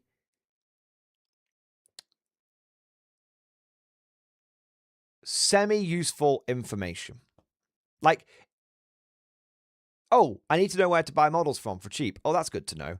Oh, what's the general opinion on Lehman Russes versus Rogel Dawns? Oh, okay. You know, all that kind of stuff. But nothing will actually make you better at the game than you actually just playing the game. Everything else will just will help you a little bit. Will maybe make you a bit more like confident, but that's basically it. The only way to get better at a game is to show up, get smashed, play again. That's it. And eventually you will become very, very good at the game. It's what's the number one advice that I give to every new guard player? Every new guard player. You're going to lose your first 10 games. Do not be disheartened. After your first 10 games, if you have taken lessons away and applied those lessons, then the wins will start coming in. You should almost be grateful to lose your first 10 games because you learn more from a loss than you do from a win. It's that simple. And that's true in history. It's amazing how true military history can be to tabletop wargaming. I was watching a Perun video earlier today, and he was talking about how arrogance can kill armies. And he was like, look at the Prussians. The Prussians had a really, really good system. And in one of the Franco-Prussian wars, they beat the shit out of the French. And then they beat the shit out of the Austrians. And so they were like, you know what? We're really, really good. We know what we're doing now. And then 20 years later, Napoleon turns up and fucking bums them. Like, and we're talking a small detachment of Napoleon's main force, 20,000 blokes, which weren't even being commanded by him at the time, beat a Prussian army of 68,000 blokes in Prussia when the Prussians were on home territory. Because arrogance had made the Prussians complacent, and the French, getting fucked, had made them step up and learn lessons. And guess what? Prussians got fucked. And when they eventually went to war again with Napoleon, because everyone did, they had adopted their tactics, and they used them at a little battle called Waterloo. And it made all the difference. Before Napoleon, everyone was running around with big baggage trains, made them very slow. After Napoleon, everyone adopted the core system. That's it. Losses make you better. You have to take your losses to earn your wins. There you go. All right. All right. Tactical Wizard, thank you for the 12-month member flex. X-Force, baby! Thank you for the member flex, mate. Thanks for supporting the channel for a full year, bro. Amazing. Hey, Mordian, bolt action related message in stream discussion. Let's have a look. I'm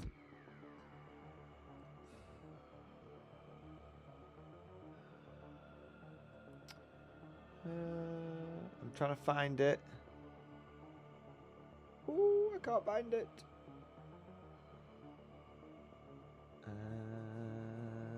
Shit. Oh, piss. I can't see it, mate. Are you sure? Well, maybe it's a question. Sorry, it might be a message. I'm looking for pictures. All right, let me not look for pictures. Let me look for words.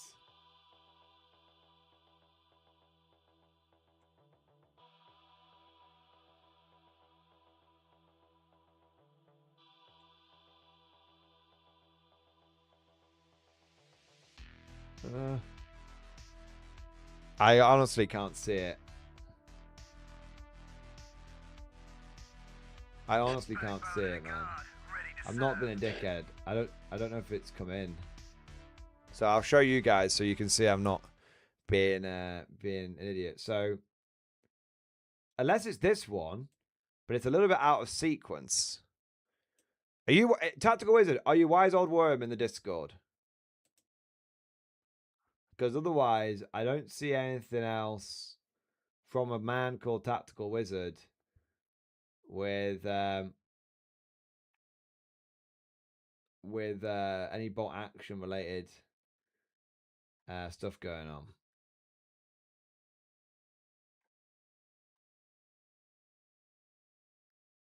I love all these fucking memes. It's got to be that one. It's got to be Wise Old Worm, right? I'm guessing it has to be. No, it can't be. I don't think it. I don't know. Whatever it was, I don't think it got posted in. I don't think it got posted in. I don't think it got fucking posted, man. Right. I don't think it got fucking posted. So, sometimes people post things, it just doesn't turn up in Discord. Yeah, you have to like post it a couple of times. So, I can't see it. I'm really, really, really sorry, but you can see I gave it a really, really, really good effort. Really, really, really, really strong effort. Unless it's Ozroth, but I don't think it's Ozroth. I can scroll all the way back up, but it moved like before the stream started. That would be unusual. It can't be. No, definitely. No. Okay. So yeah, I don't know why. I don't know the message. It never materialized. I do. Ooh, fucking hell. I do apologize. All right. Simon Keith, thank you for the 10 gifted memberships, baby. Thank you for the 10 gifted memberships. Thank you for your support. Thank you for doing your part, and thank you for your patience. Commander Crash, thank you for the super chat. Updates in stream discussion. I blame you. This is your fault. When the wife finds out, I'm blaming you. Yes. Yeah, baby! That's what I'm talking about! Yeah! Ugh. Oh, yeah. Here we fucking go. Are you starting a guard army, Commander Crash? I swear you already had a guard army. Anyway. Maybe I'm wrong. But hey, I'm seeing it. I am seeing it, man. Love it. Blame away, sir. I throw me under the bus, for I will also be driving the bus that you are embarking on. There you go, man. I love it. Andrew McGaw, thank you so much for the super chat, man. Howdy, Mordian. Building the starter marine versus Nid's box I've had for months. What do you find is the best terrain option for limited space and funds? Oh man, you want to basically, mate. You want to. I think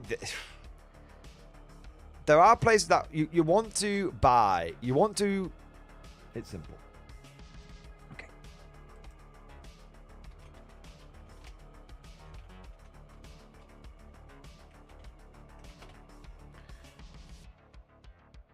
Here you go. So,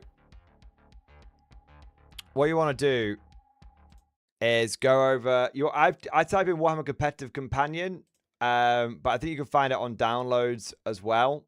Yeah, you want to do it from download. So go to Warhammer Competitive, go to Warhammer Community, go to downloads, core rules and key download, chapter approved tournament companion. And what you want to do, I know this is for competitive, but I still think this is important. What you want to do is basically look at some of these terrain layouts. All right. So this is standard. This is standard GW terrain. This is what a lot of tournaments do, and it's what the game's designed around. Now, what you basically need, if you're on a limited space and funds, I have the perfect thing for you. All right. What you basically need is to be able to make some cardboard like rectangles like this. So you know you'll need, they're of different shapes and sizes. These shapes and sizes are covered here, so you know exactly what size. So with the blue ones, that which are, you know, which are the about 6 inch by 4 inch, I believe. You need 1, 2, 3, 4, 5, 6, 7, 8 of those. For the really big ones, which are the 12 by 6, you need 6 of them. Is that right?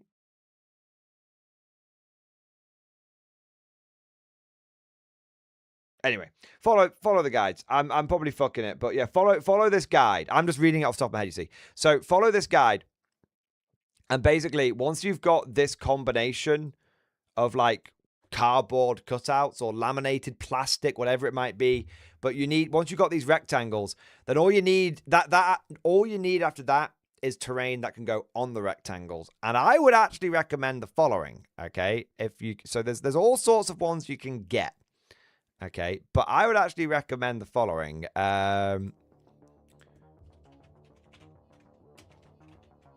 Okay, if you're limited on space. So there's a company out there called Battle Systems, and they sell tabletop terrain. And what you want is to go over to the sci-fi terrain, and you want to, it's very, very reasonable. And what you want to do is basically get yourself like 1 or 2 of these sets. But really, really, honestly, you have a browse. Have a peruse. And the reason why I say have a browse, have a peruse is you can see that it comes, you can bit, it's like, it's pre-painted. Firstly, it's pre-painted, and it's completely modular, and it clips together with these fairly nondescript clips. I have a whole bunch of this stuff, right? And so it comes with like this many pieces. Okay, so you got these, you know, these wall pieces, these platform pieces, right? And then you basically clip it together with these little clips, and when you're done, you can just flat pack it away. So that all this terrain comes in a box like the size of like a Cadian shock trooper box, for example. It's tiny. And so you can basically clip it together for the game. It doesn't take very long at all. Clip it together, and then when you're done, take it away and shove it in a box. Yeah. It's really affordable. So, you know, 2 boxes of these would have you done. But if you look, but they've got all sorts of stuff. They've got like, I've not seen this Ruined Catacombs one before. This actually looks really good. I might actually suggest this one instead. I mean, that one looks great. That one might be even better. Okay. That one might be even better because it comes with like scatter terrain. So yeah, Ruined Catacombs looks great, but they also sell loads of scatter terrain. So I mean, look, you get, you know, 1, 2, 3, 4, 5 bits of scatter terrain there. Yeah, they're really good. They do some really solid like big sets as well, although they're not really designed for Warhammer 40k at all. But I can definitely recommend these guys. The company, it's a nice, normal company run by nice, normal people. And they just, you know, they've been in business for years. They do things right. And yeah, definitely can recommend them. So, you know, these are the little clips that it comes with and stuff. So yeah, basically get yourself some of this terrain, and you'll be having a blast. And I recommend like Gothic Ruins and Ruined Catacombs, plus some make your own bases at home. And as long as you have some terrain and you follow basically this guide here, you'll be absolutely fine. All right, there you go. Thank you for your support, and apologies it took me a little while to get to you. Bad Rabbit, thank you so much for the super chat, man. Re-Paragons, 18, 12, 25, 6:01 p.m. I actually read this comment, but I didn't read it out on stream, so I will take a look. Give me a second, man. Scrolling up. You're going to make me scroll back through 3 days, man. It's all right. It's not that hard to do. Yeah, after my big, it was my big comment, wasn't it? Yeah. Let's have a look. I did a whole thing, a whole Conflict 47 thing. Yeah, here you go.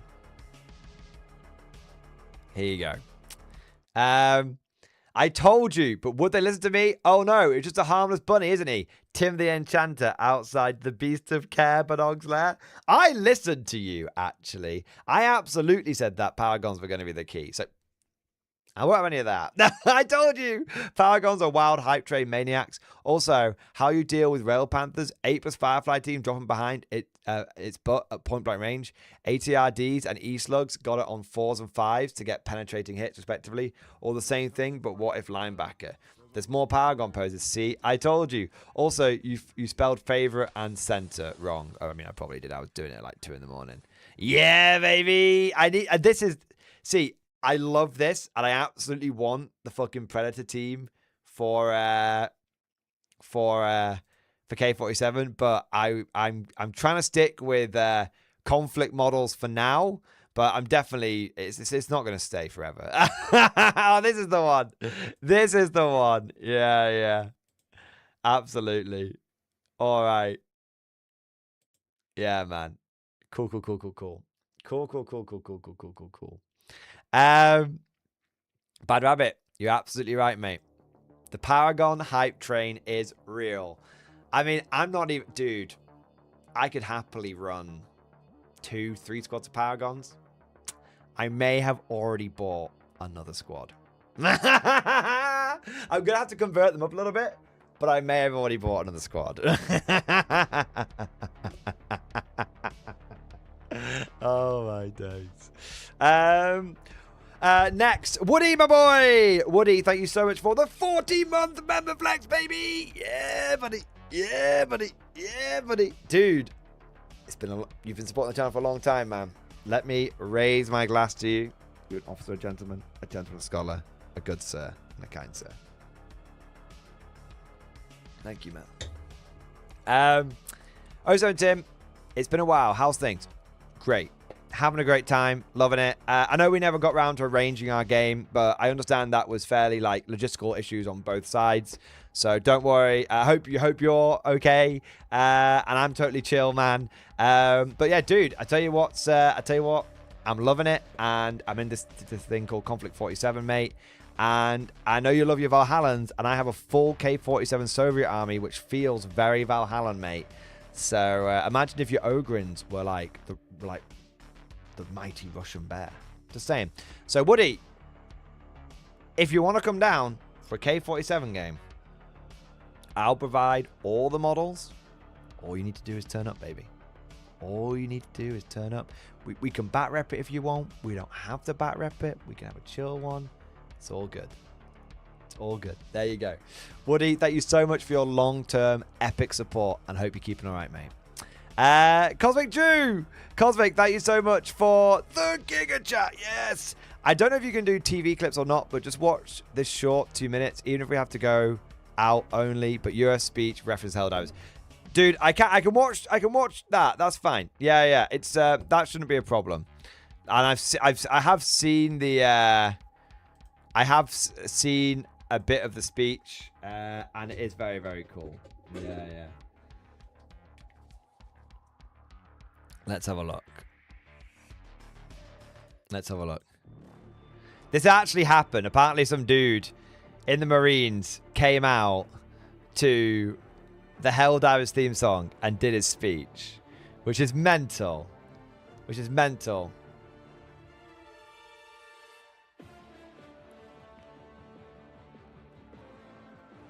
It's absolutely mental, man.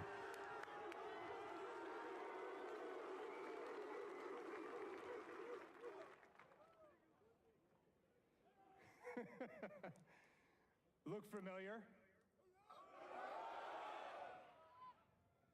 Scenes like these are happening all over the planet right now. You could be next. That is, It's a bit quiet, I unless suppose. you make the most important decision of your life. Prove to yourself that you have the strength and the courage to be free. Join the Marines.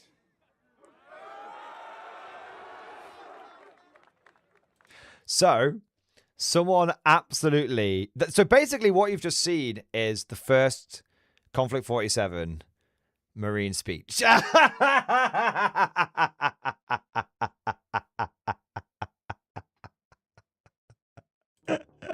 I love it, man. It's kind of cool, and I love it. And yeah, it's great to be able to have a sense of humor, and it is a great speech. Yeah, it's awesome, man. Yeah, fuck, I'm going to guys to join the Marines. Yeah, exactly. Oh man.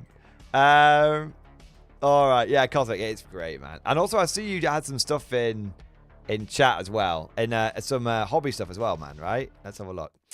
My next vow's finished. Time to start building more K47. Also, I carved this pumpkin with the wife. Nice. Yeah, baby. Cosmic has gone full Paragon mode. I love it. So cool. So cool, man. Yeah. Yeah, yeah. Oh, good old Tex. Good old Tex and Demo Man. Nice. Mate, they've come out so good. Paragons all the way, baby. I mean, I think 2 full squads of Paragons minimum. Yeah, minimum. Maybe even more. It's just, how do we fit it all in? How do we fit it all in is the big question. The pumpkin looks great, man. The pumpkin looks great. Me and Mrs. Morden actually went and did our pumpkin picking today, and we've got 4 pumpkins that we're going to pick, that we've picked, and that we are going to be carving. So yeah, we've got. I don't know why we decided to go mental, but we just kept going because we like the look of them. So yeah, there we go. Cosmic, dude. Conflict hype train, baby. Yes. Conflict hype train. The revolution spreads. The fire rises, brother. Oh my god. Fucking amazing, man. Fucking amazing. I want to say a big thank you next to Chris K. Thank you for the super chat, man. Thank you for the 10-month member flex, bro. Thank you for doing your part. Praise Mordian and RIP Pigeon, bro. For fuck's sake. F in the chat for Pigeon, bro. If you were there on Friday stream, you know we lost one of the real ones. I'm laughing. I shouldn't be laughing, but yeah. I want to say a big thank you to Chris K again. Look up Old 666, a bomber crew of real life orcs. Oh my god, right, let me have a look here. It's better not be porn. Old 666. Let's have a look.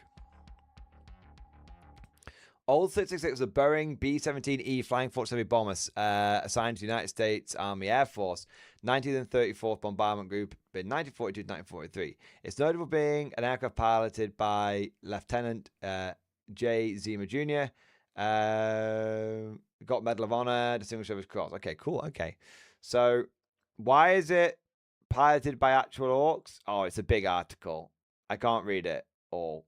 Did they do something epic? I'm guessing they did something epic.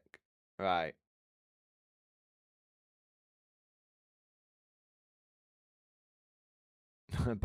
During the summer fall of 1940, the flank was prime by the 8th Photo Reconnaissance Squadron while usually attached to the 19th. Late in that year, it was transferred to the 40th Bomber Group. It was damaged severely enough to be grounded for a long period of time. Nothing more about the aircraft until the following April, when it was once again being flown on photo recon missions, having by then gained the reputation as Hard Luck Hattie for its record of acquiring ongoing damage and oddball accidents. All right. Let me have a look, see if I can find a better summary. Let's have a look. The legacy. The bomb was also known as Lucy, was a symbol of the crew's ingenuity and bravery. The mission was one of the most decorated in military history, earning both Zima and Bombardier Joseph Sarnowski the Medal of Honor.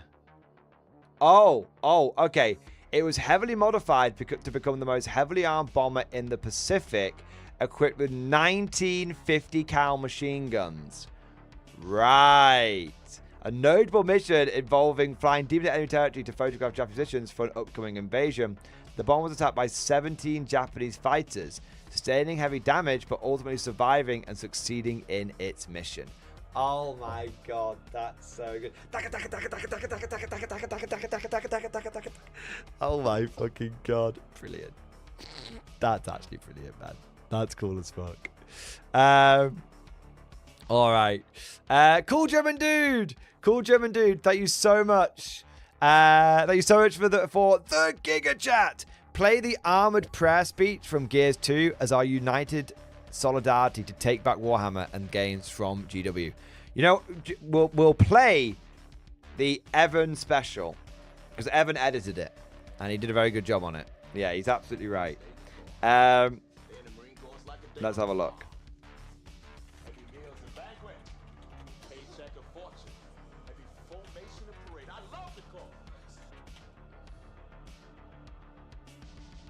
Here you go.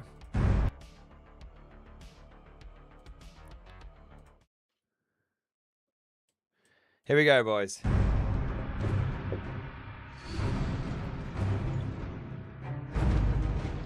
I love this fucking speech, man.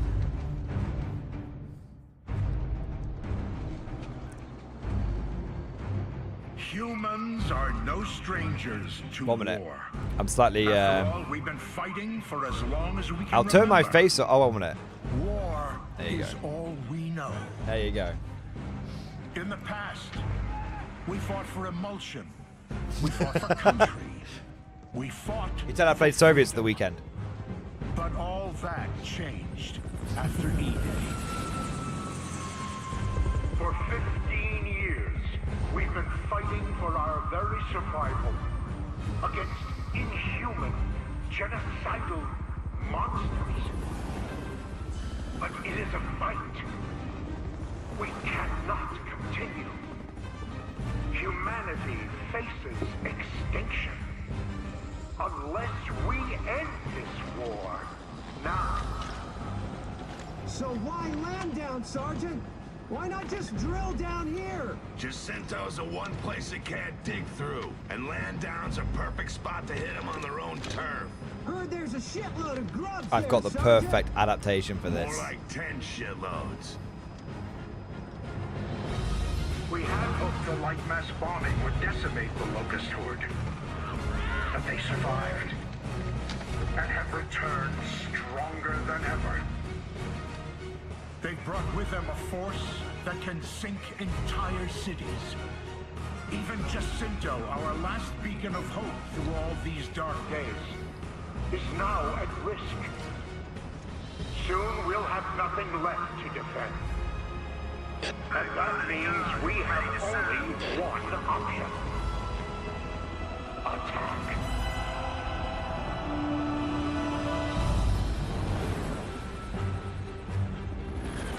Gears, what I ask of you now is not an easy thing, but it is necessary. If we are to survive, if we are to live long enough to see the seasons pass, our children grow, and experience a time of peace that we have never known, we must now take this fight to the Locust. We will go to where they live and where they breed, and we will destroy them. This is the day we take the battle to the heart of the enemy. This is the day that we correct the course of human history. This is the day we ensure our survival as a species. I've got the perfect adaptation for this. I've got the perfect adaptation for it.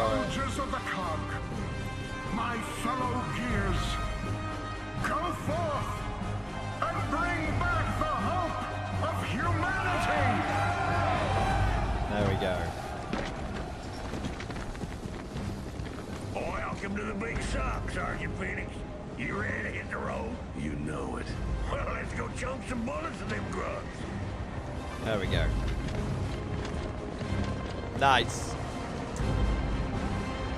Give me 1 second.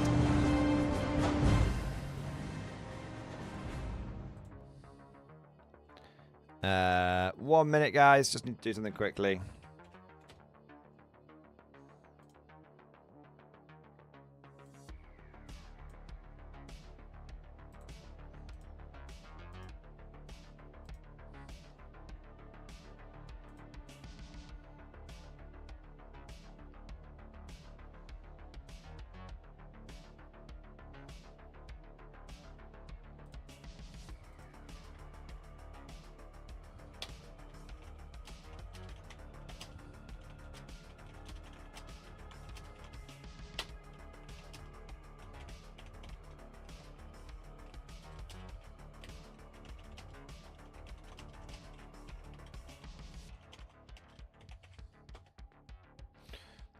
All right, there we go. Cool.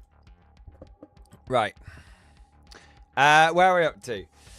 All right. Want to say a big thank you next to Ozroth, my boy. Ozroth, thank you so much for Super Chat, man. Weekend progress in stream discussion. Let's have a look. I'm ready. I'm very, very ready. I'm ready for the Ozroth moment. What's he been working on? Oh my god! What's he been working on? Oh my fucking god. Oh my god. Over the weekend, I finished Val 6 and started Val 7. Going loud with my US. Already finished Scout Car and got the camo done for the Baby Walker. All over the weekend, I ordered... Also, over the weekend, I ordered Slammer Samuels, a box of Power Guns, a Mud Skipper, and 2 more Wub Wub Daughters. Yes! Holy shit.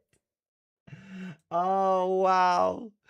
Okay, so you've added more Axis. God, I love how those Nactal Ben have come out, mate. Holy shit, bro. Holy shit.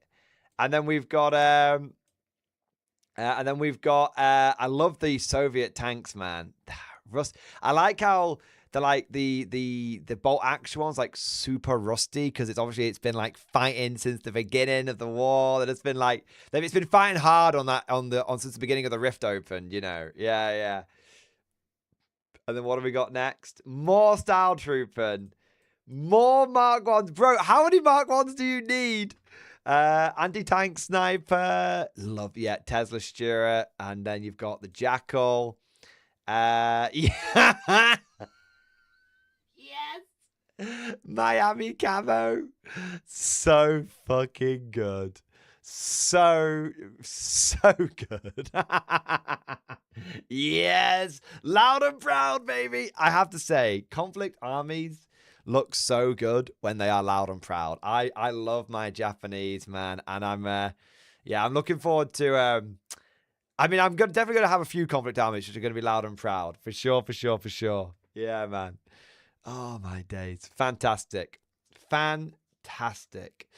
Dude, Ozroth. Mate. Every time I see what you work on for K47, it just makes me so excited. I'm so happy. Dude, I did a very little bit of painting today myself. I painted most, but not all of the black on this Hornet.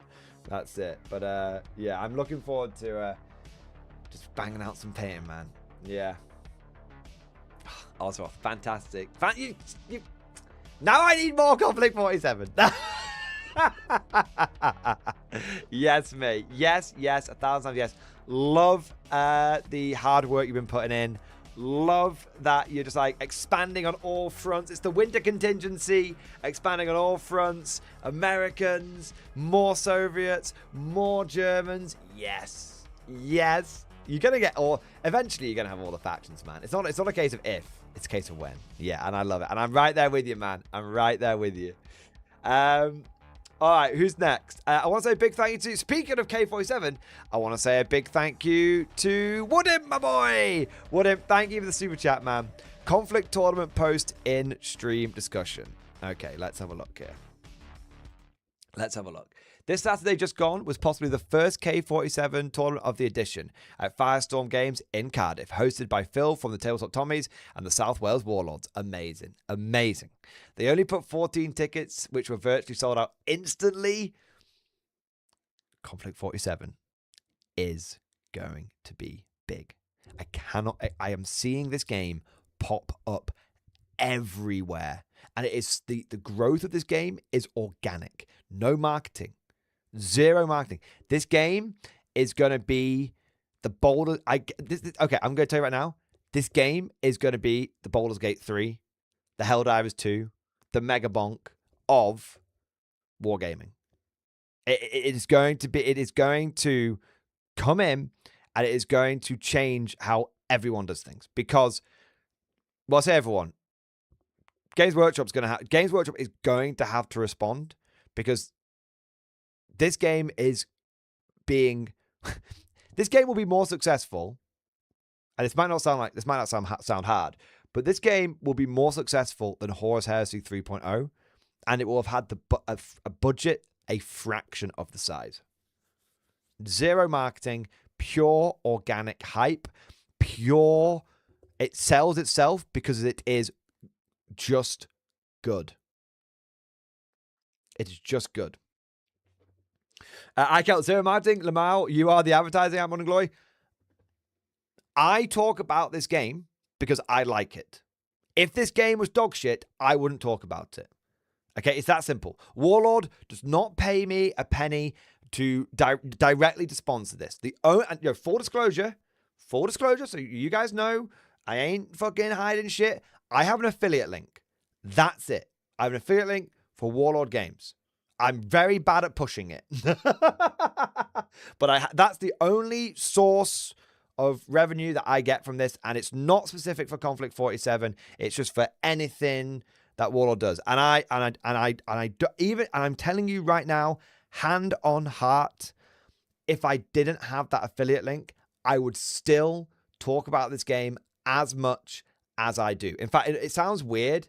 It sounds kind of weird, but in a funny sort of way, I don't like that I have an affiliate link with Warlord. It's not for any sensible reasons. Just because people could say, "Oh, you're only hyping this game because you want people to go to affiliate link."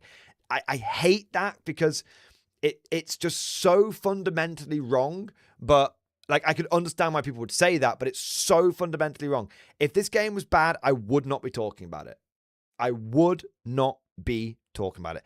I hype this game up because it is just fucking that good. No game like it before has ever turned my head like before. That's including Bolt Action. That's including Warhammer the Old World. Nothing. All right? And I love that this game is just like I said, it is spreading organically. It is spreading because it is a war game, and it is a sci-fi war game that's grimdark, and it gives everything. It does everything just right. It doesn't fuck with you. It just does everything right. Yeah. Anyway, carrying on. It was 1250 points with no painting requirements, and it's early days yet people to have bigger force ready. Of course. 25% split of factions turned up of Japan, Axis, USA, and Commonwealth, which is great. Sadly, no Soviets, but a lot of folks saying they're waiting for the new starter sets for their main armies. Of course. Winner went 3-0 with the Autotoms /2 tank list. Got some footage of the painted armies and some of the tables below. Don't worry, Mordian, I don't expect you to watch it all, but thought you'd like to skim through the raw footage. I mean, I will absolutely skim through it 100%. Bonus note, having spoken to her afterwards, who worked on the rules with Warlord and is a big name in the Warlord tournament scene, he's thinking the official tournament setup might well end up being 2k points with restrictions on Rift dice rather than order dice and no bolt action units permitted. I mean, I will say right now, I understand that, but I would be resistant to it. Now, I would be resistant to it as someone who would be wanting to attend an event. And the reason why I'd be resistant to it is because I find that this game at 1500 points takes just the right amount of time to play. And even though there's only 8 or 9 order dice involved, with the Rift dice involved, you actually have the same amount of dice in the bag in general. Okay? So there's that. And secondly, I actually think bolt action takes quite a long time to play now. And I like the fact that Conflict 47 is quicker to play. I think 2,000 points is fine. I would play 2,000 points. That's fine. But I think just keeping it at 50. Let us keep an eye on 2,000 points, but let us start at 1,500. That would be it. That's just my instinct. I'll try 2K, but that's my instinct. Everyone finished their rounds early. That's good. That is a good thing. Why are we trying to solve that? It just means that we can have quicker rounds, quicker events. It means potentially you can do a GT in one day, or you can do, quicker rounds is not a bad thing. It genuinely isn't. So many. I find bolt action tournaments that do 2.5 hour rounds. I find that bolt action rounds are 2.5 hours. It's not enough time to play. Bolt action it's a great game, but it's become a 3-hour tournament game. And I like that Conflict 47 is 2.5 hours. You might finish a bit early. That's fine. Gives you time to set up between games. I think the big thing would let me just give you this perspective, right? You guys are looking at this through the lens of bolt action players. Like, oh, that was a bit quick. Dude, let me tell you, as a 40k player, quicker rounds are a fucking godsend. They're a fucking godsend. Honestly, I will play a 40k tournament and I'll be exhausted by the end of it because it's just go, no spare minute, go. And I'm suddenly getting through 3 or 4 fucking turns and I'm having to talk out turn 5 or just not do turn 5. Do you know what I mean? I go to an old world tournament. We'll play 6 turns, finish around an hour early, half an hour early, and I'm like, yes, good.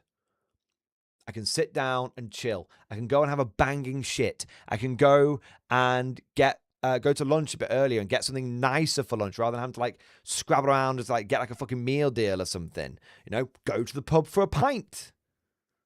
Yeah, no, 1,500 points, 2.5 hour rounds. That would be where I would go. Or 2 hour 15 rounds, but I'd say 2.5 hour rounds. That would be where I would go. Yeah. You want to avoid also.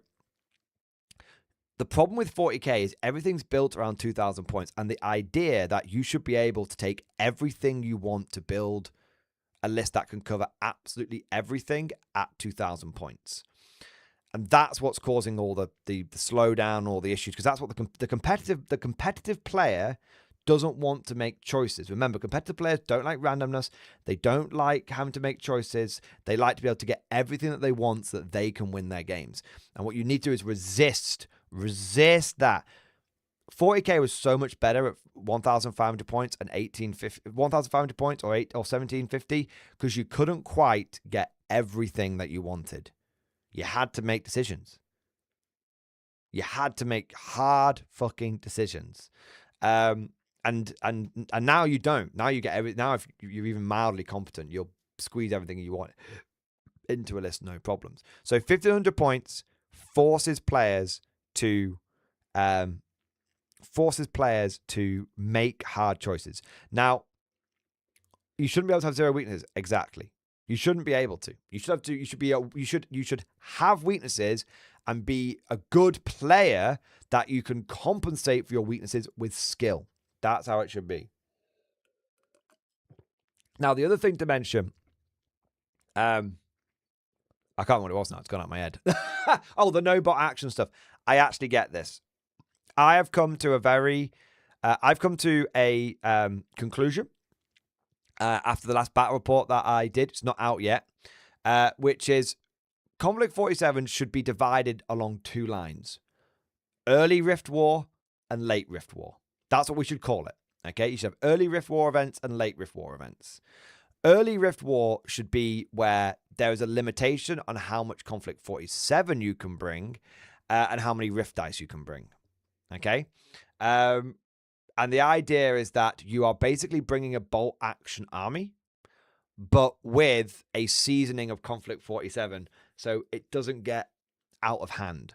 So you've got ways of dealing with it. Or you go late Rift War, and you could, it's a bold statement, but you could say no bolt action. And the reason you would say no bolt action is because it's to try and actually help the players. You're not trying to, I'm not trying to fuck you, Frodo.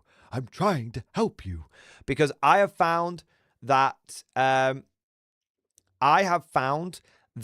if you take a 80% Conflict 47 list and then try and bulk it out with bolt action stuff, all that happens is those shit munchers die without achieving anything meaningful on the battlefield. Okay? Everyone either needs to be going pure K47 or bolt action seasoned with K47, but you can't be 80% K47, 20% bolt action. And if your opponent goes 100% K47, you're just playing a bit down. You're just playing at a disadvantage, frankly. The other option is you absolutely fucking allow someone to the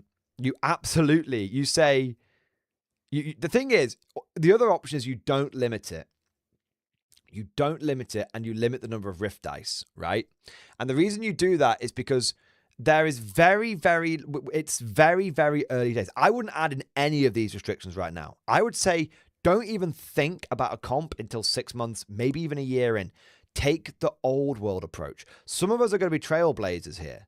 Some of us, like me, you, Tabletop Tommy's blokes, we're going to be trailblazers, and we're going to be ahead of the game. But you've got to think, dude, as you just said, there are going to be people which haven't even started yet and aren't going to start till the end of November. Why? Because the Japanese aren't out yet. The Soviets aren't out yet. Like, we as the trailblazers, we as the leaders, need to make sure that we're not comping stuff before people have even fucking started. We need to just basically be playing games, taking notes. Playing games, taking notes. And I'm saying we have to be patient. We have to be patient. 6 months minimum, I'd say 12 months. I would say 12 months before any kind of comp comes in. Just let people play. Let people figure things out. And I'll give you an example of this, right? When Totem Core were first revealed, and the first time anyone plays against Totem Core, especially someone who's come over from bolt action, their instinct is these guys are so broken, they're so overpowered, they're a nightmare. I have now played into Totem Core 3 times. The second and third time that I played into them, I handled them no problems. The second time, I handled them, but it was a bit of luck. But I handled them, and I knew what I was doing. But it could have gone either way. The third time, I don't know if they did a casualty. I just handled them. This is a unit which a month ago, everyone said needed nerfing, was broken as fuck. We don't know what the fuck we're doing. This game is new. Even the likes of Tabletop Tommies, they are not going to have all the variables yet. So we play games, we take notes, but we keep open minds. We keep it at 1,500 points. Maybe a soft dice count, like maybe like 12 dice. I think that should be, in a pure K47 arm, something like that. But for now, play games, take notes, keep an open mind. It's so new. The meta's still developing. People, I've got to the point where I'm handling Shrekwolfen. After 4 games, I'm handling Shrekwolfen. This game is way more internally balanced than I think any of us realize. Yeah. You can handle Shrekwolfen. You can handle Totem Core. They're not a problem. You just have to face them a couple of times, and then you figure it out. The Axis are going to... This is the thing. The Axis are going to be an army which is very easy to pilot, but is going to have a ceiling. It's going to have a ceiling. And the other armies are going to be... Once you figure out, as Soviets, how you handle these very obviously strong... these very upfront strong Axis units, once you start handling it, you won't struggle with them again.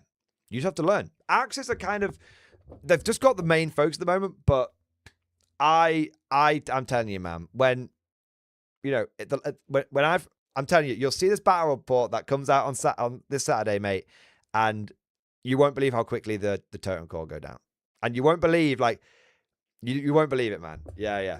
So there we go. Schreckwolfen are good, but not invincible. Exactly, Jenny. Exactly.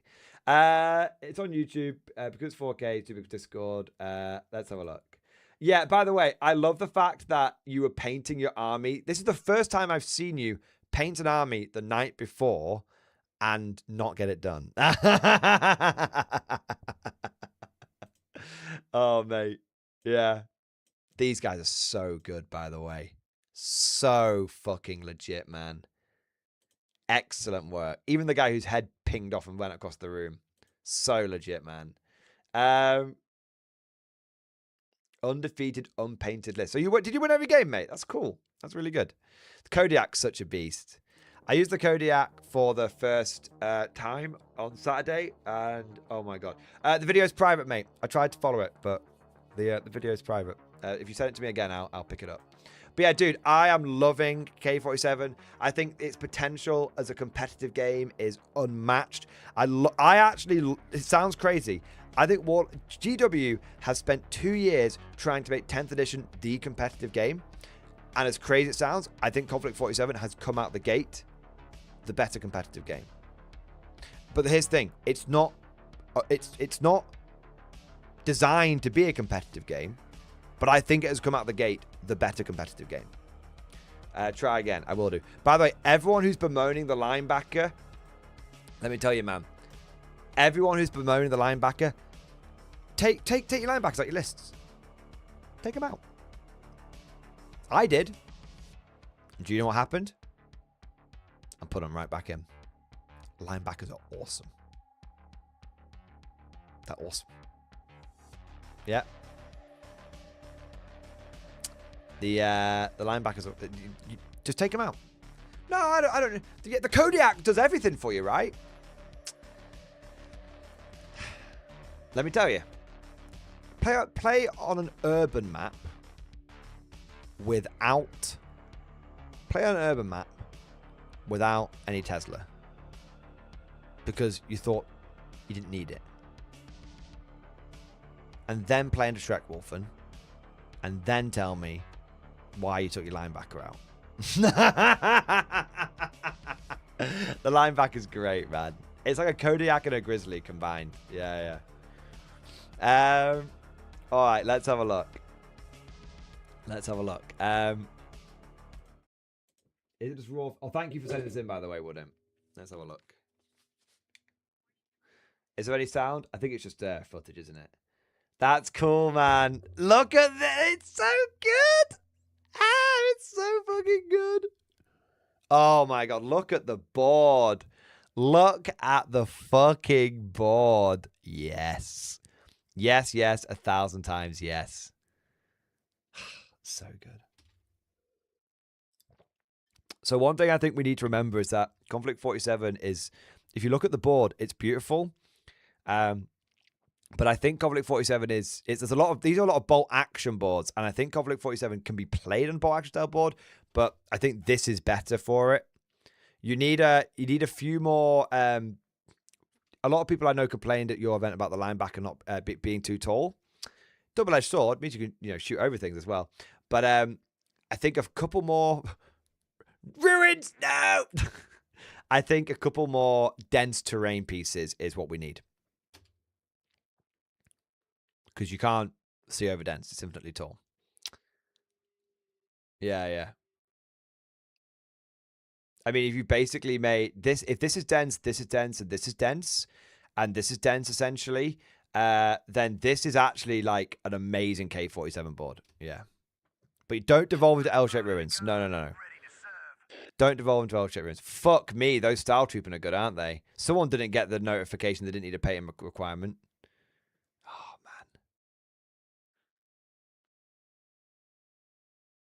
Oh, wow. Beautiful armies. I'm so fucking hyped up on Fireflies now, man. Love that. Yep. And also, quick note, I went for an MMG on my first linebacker. I think I might go flamethrowers afterwards. If they're not too more expensive, have to look into it. But I think the flamethrower is better. Ignores cover, has pen. I don't think the MMG is going to do enough. I don't think the 3 MMG shots are worth it. Oh, wow. Look at that. Africa Corps fucking Axis Army. Wowzers, trousers. Wow. Led by Red Skull. Absolutely brilliant. Absolutely brilliant, man. I can see why you got so many shots of this one. Yeah. Oh, wow. Oh, wow. So cool. Ah, Tommies, baby. Nice. Yeah, see? Double Tesla Cromwell. Double Tesla Cromwell.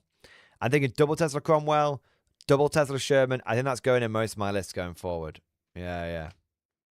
Infantry flamethrower is fine, Bad Rabbit. It's fine. Because you can do an assault move and still flamethrow someone. It charge them as well, if you know what I mean. Because of the way the linebacker / mech assault works. Love that. Look at that army, man. So many cool models. Shit, man. I don't think the Panzer IV Walker is like the strongest unit in the game. I think it's a perfectly reasonable unit. But I will tell you this. I think it's my favorite Walker. I think that's all good, but Rabbit, don't worry, all good. I think it's my favorite Walker. Yeah, I really like it. Just aesthetically, I love it.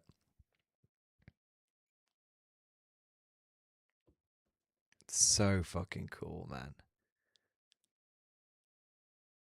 Yeah, I really like the way the Nactal Ben are coming up as well. Loving the paint jobs people are doing on them.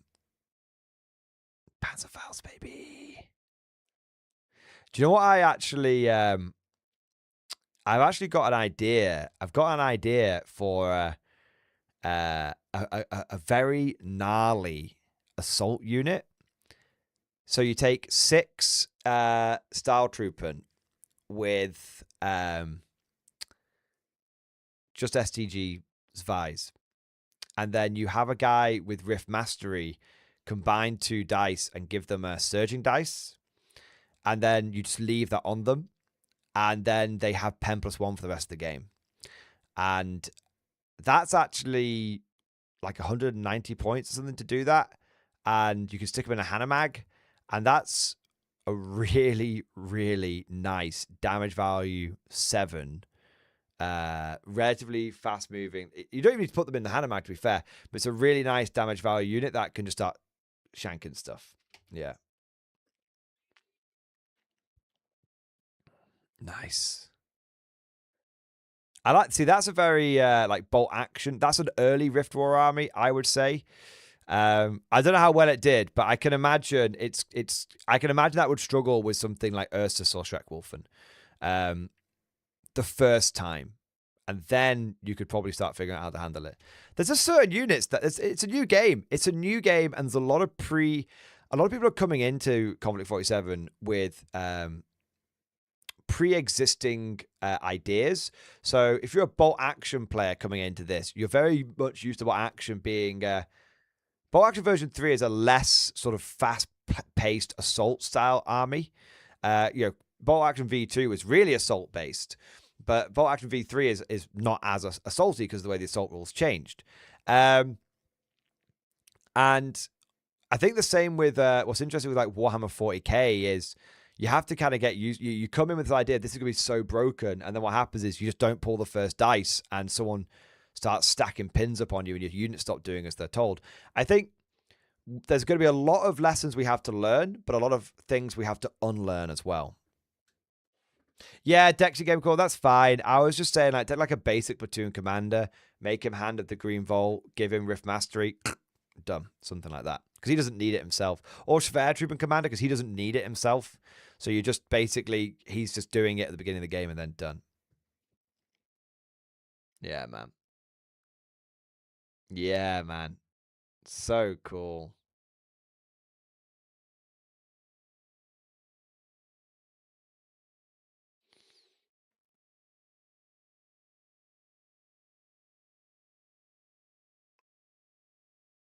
I love that Japanese army.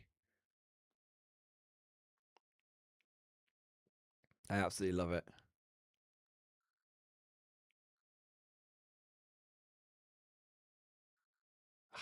Look at it. Beautiful.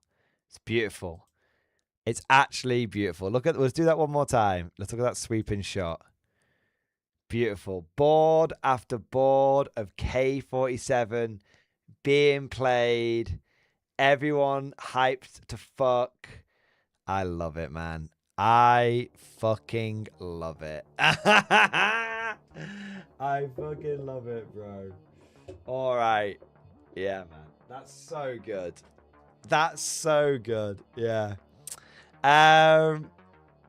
Woodimp, thank you so much for going to that event and sharing it with us.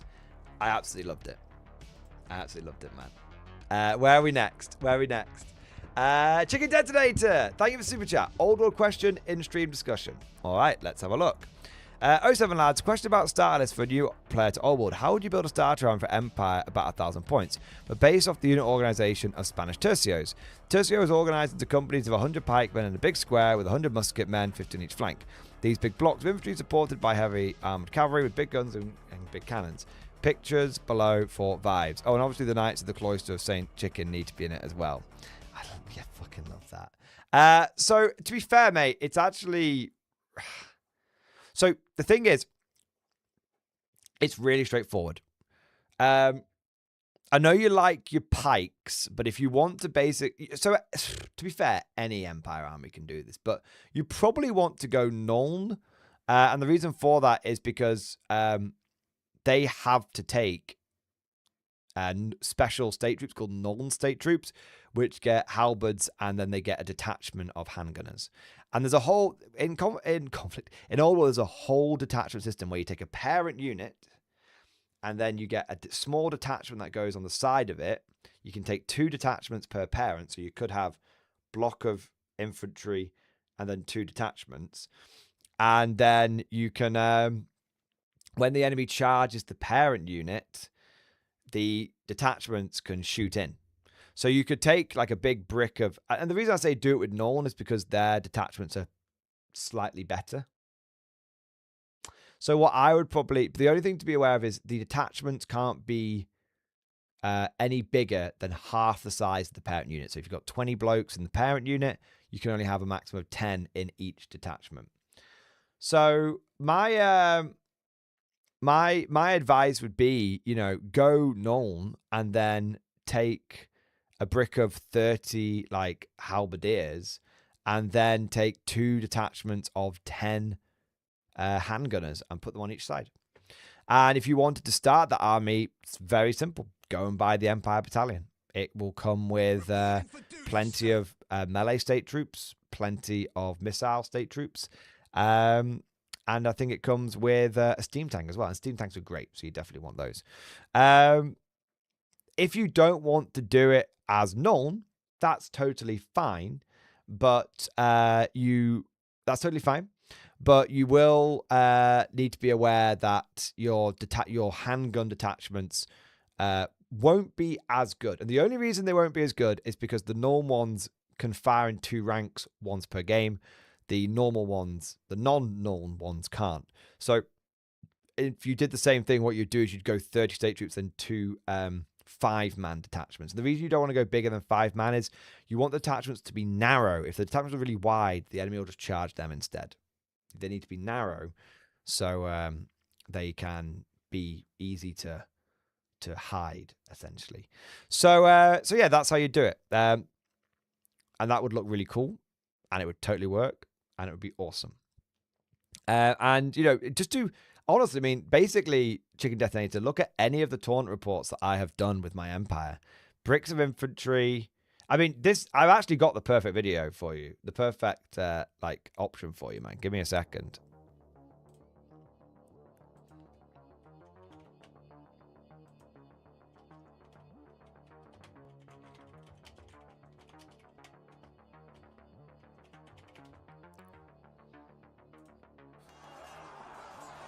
Okay.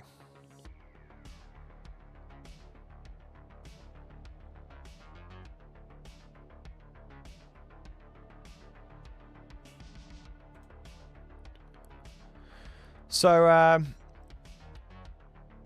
if you have a look at this, so this is for my last tournament report. My face is slightly in the way. Give me a second. Let me put that up there. My face is in the way either way. Oh, double audio.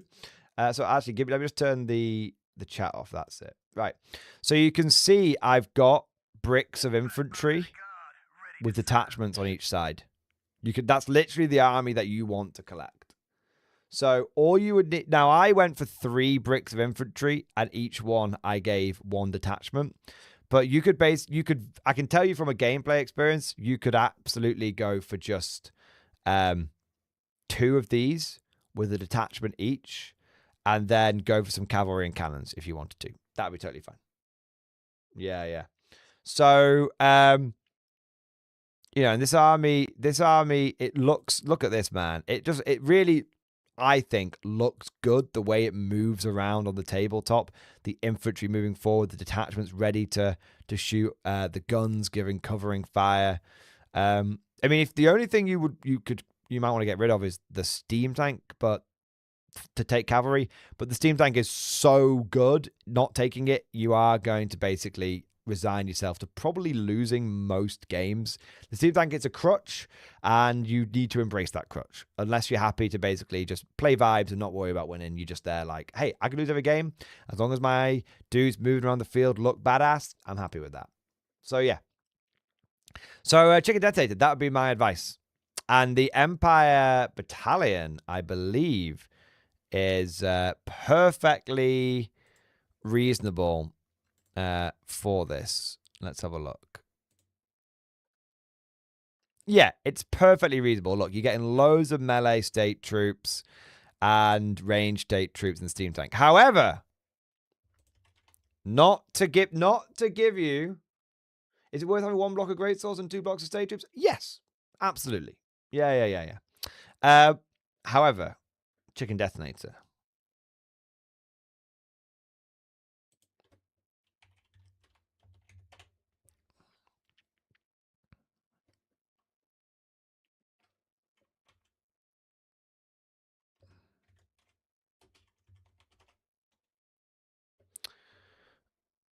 I really can't recommend this army enough for you. This is the Landsknecht Starter Army. It comes with 96 plastic Landsknecht pikemen with command options, and 24 plastic greatswords, and 24 handgun guys. And then you wouldn't get any artillery. The handbush, it could be an engineer with a Hochland long rifle, but that's it. But yeah, this is just an insane deal. It is an absolutely insane deal, and all you would do is buy this, a steam tank, and a couple of the cannon boxes from GW, and you're talking like, I mean, you're talking like 200 quid, maybe more. GW prices are very high, but yeah, that would be amazing. You would have more pikemen than you know what to do. Yeah, and spears are fine, by the way. You might, yes, you need some bases. Good point. But spearmen are fine, by the way. Spearmen fight in 3 ranks in Old World, and are really solid. So yeah, this is definitely something you could consider as well. The Conquistador boxes from Wargames Atlantic are also fantastic, but they're just fantastic. Yeah. There's nothing wrong with them.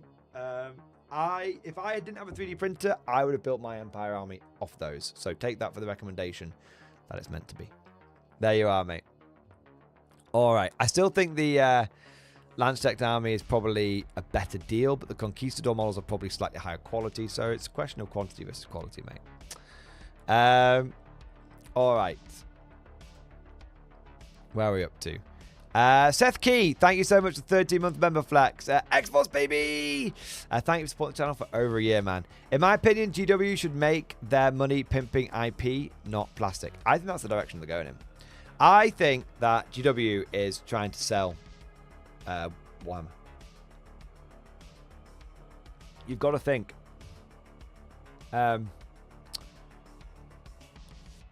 They, in my opinion, I think they are doing irrevocable long-term harm to the company. And it sounds crazy because they're really successful now, but I think what they're doing is sacrificing long-term gain to look really good short-term. Really, really, really good. When I say short-term, we're still talking years. We're talking like, you know, I think, you know, we're talking, it'll be 11th edition, mid-11th edition before I think things maybe go a bit squiffy. If things are going to go squiffy, if they continue on this path and don't change course in any way, shape, or form. But I think they are trying to make themselves look as good as they can right now, so that they can basically sell to a bigger company like Amazon, for example. I think before, I think that might have worked, but their timing might be a little off, because Amazon has bought a few things recently that haven't panned out the way they would have wanted. Like a good example is, and we're not getting into politics here, so don't even, just leave that at the door, okay? Rings of Power does not have the best reputation. Twitch does not have the best reputation. Amazon owns both of those things, and both looked really strong on paper. I wonder if it's a case of Amazon they might go for it.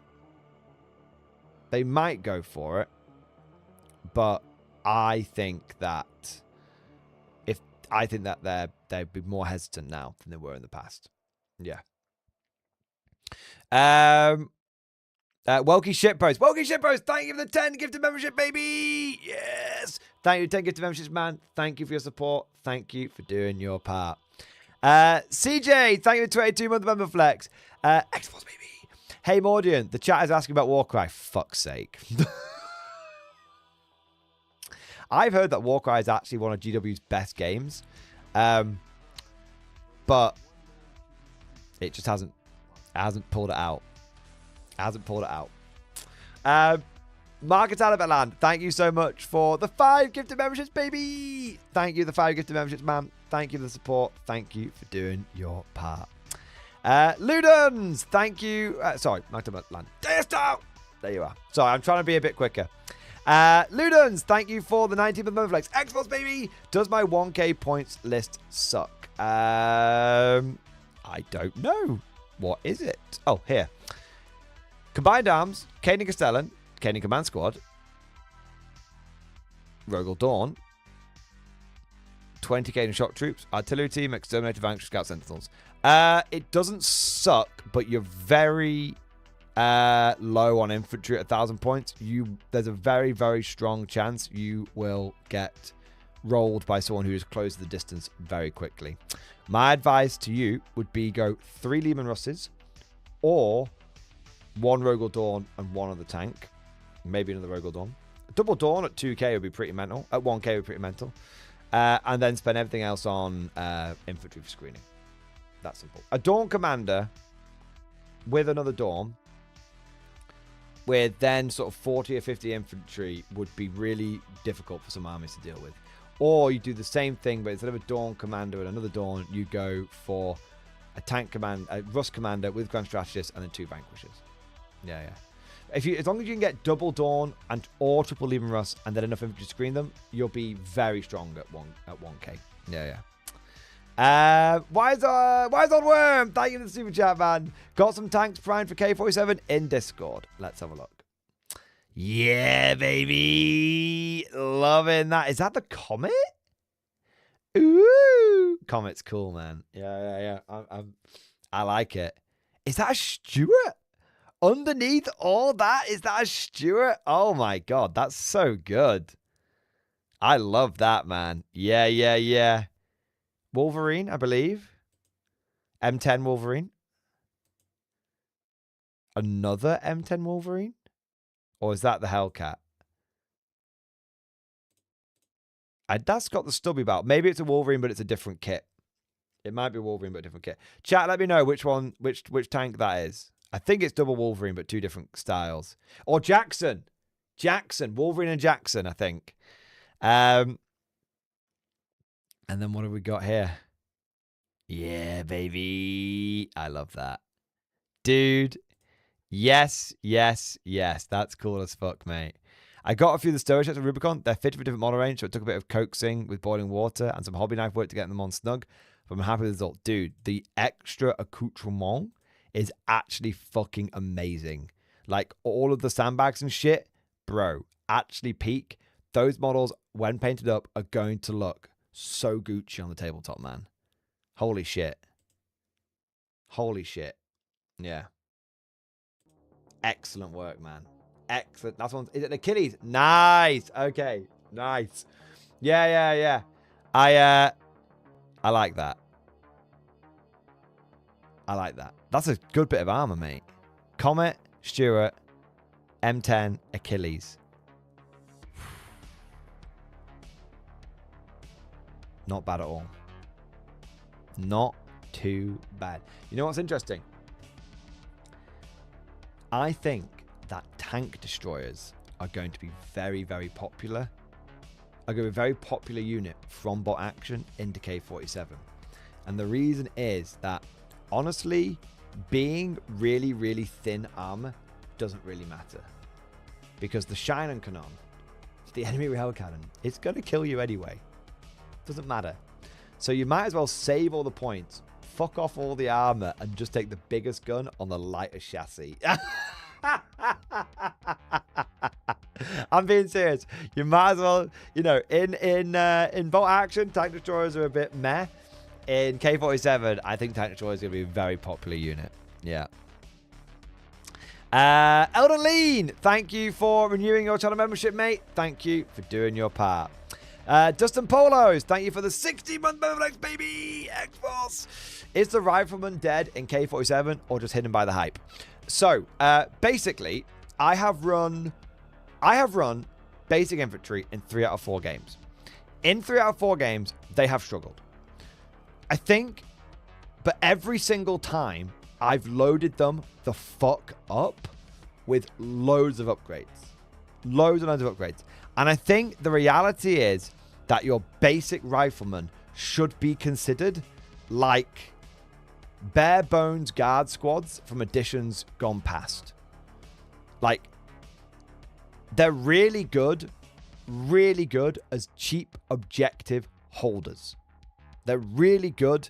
You know, taking a small squad and sticking it in a truck is next to nothing and will absolutely allow you to sneak an objective in the last turn or something. So I think that they have incredible value, but you kind of have to avoid the temptation. I think you have to avoid the temptation to upgrade the shit out of them. I think you have to. Only thing that you might want to consider is fucking missile launch. You know, the missile launchers, the HRDs, the anti-tank launchers. So I think that's definitely something where you can have like 5 dudes, take them regular 50 points or 60 points. Take 5 Panzerfaust, 5-6 Panzerfaust. You're looking at 85 points. And the whole thing is they run in there and go fire off all the rockets and try and kill something. I think that, yeah, you've got to keep them efficient. You've got to. None of this, I spent 150 points on a squad of veterans, stubborn, machine guns. No, none of that. Not do yourself any favors. Keep them cheap. Keep them disposable. That's the way.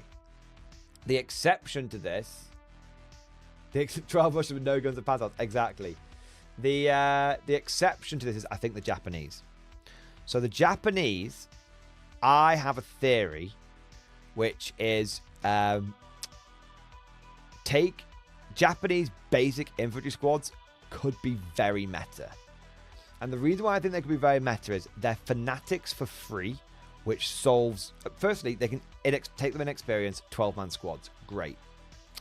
Secondly, they're fanatics for free, which solves most of the morale problems. Thirdly, every single person in that Japanese squad can be given an SMG in the Conflict 47 variety. That gives you, for 11 points per model, 2 attacks because of Tough Fighter.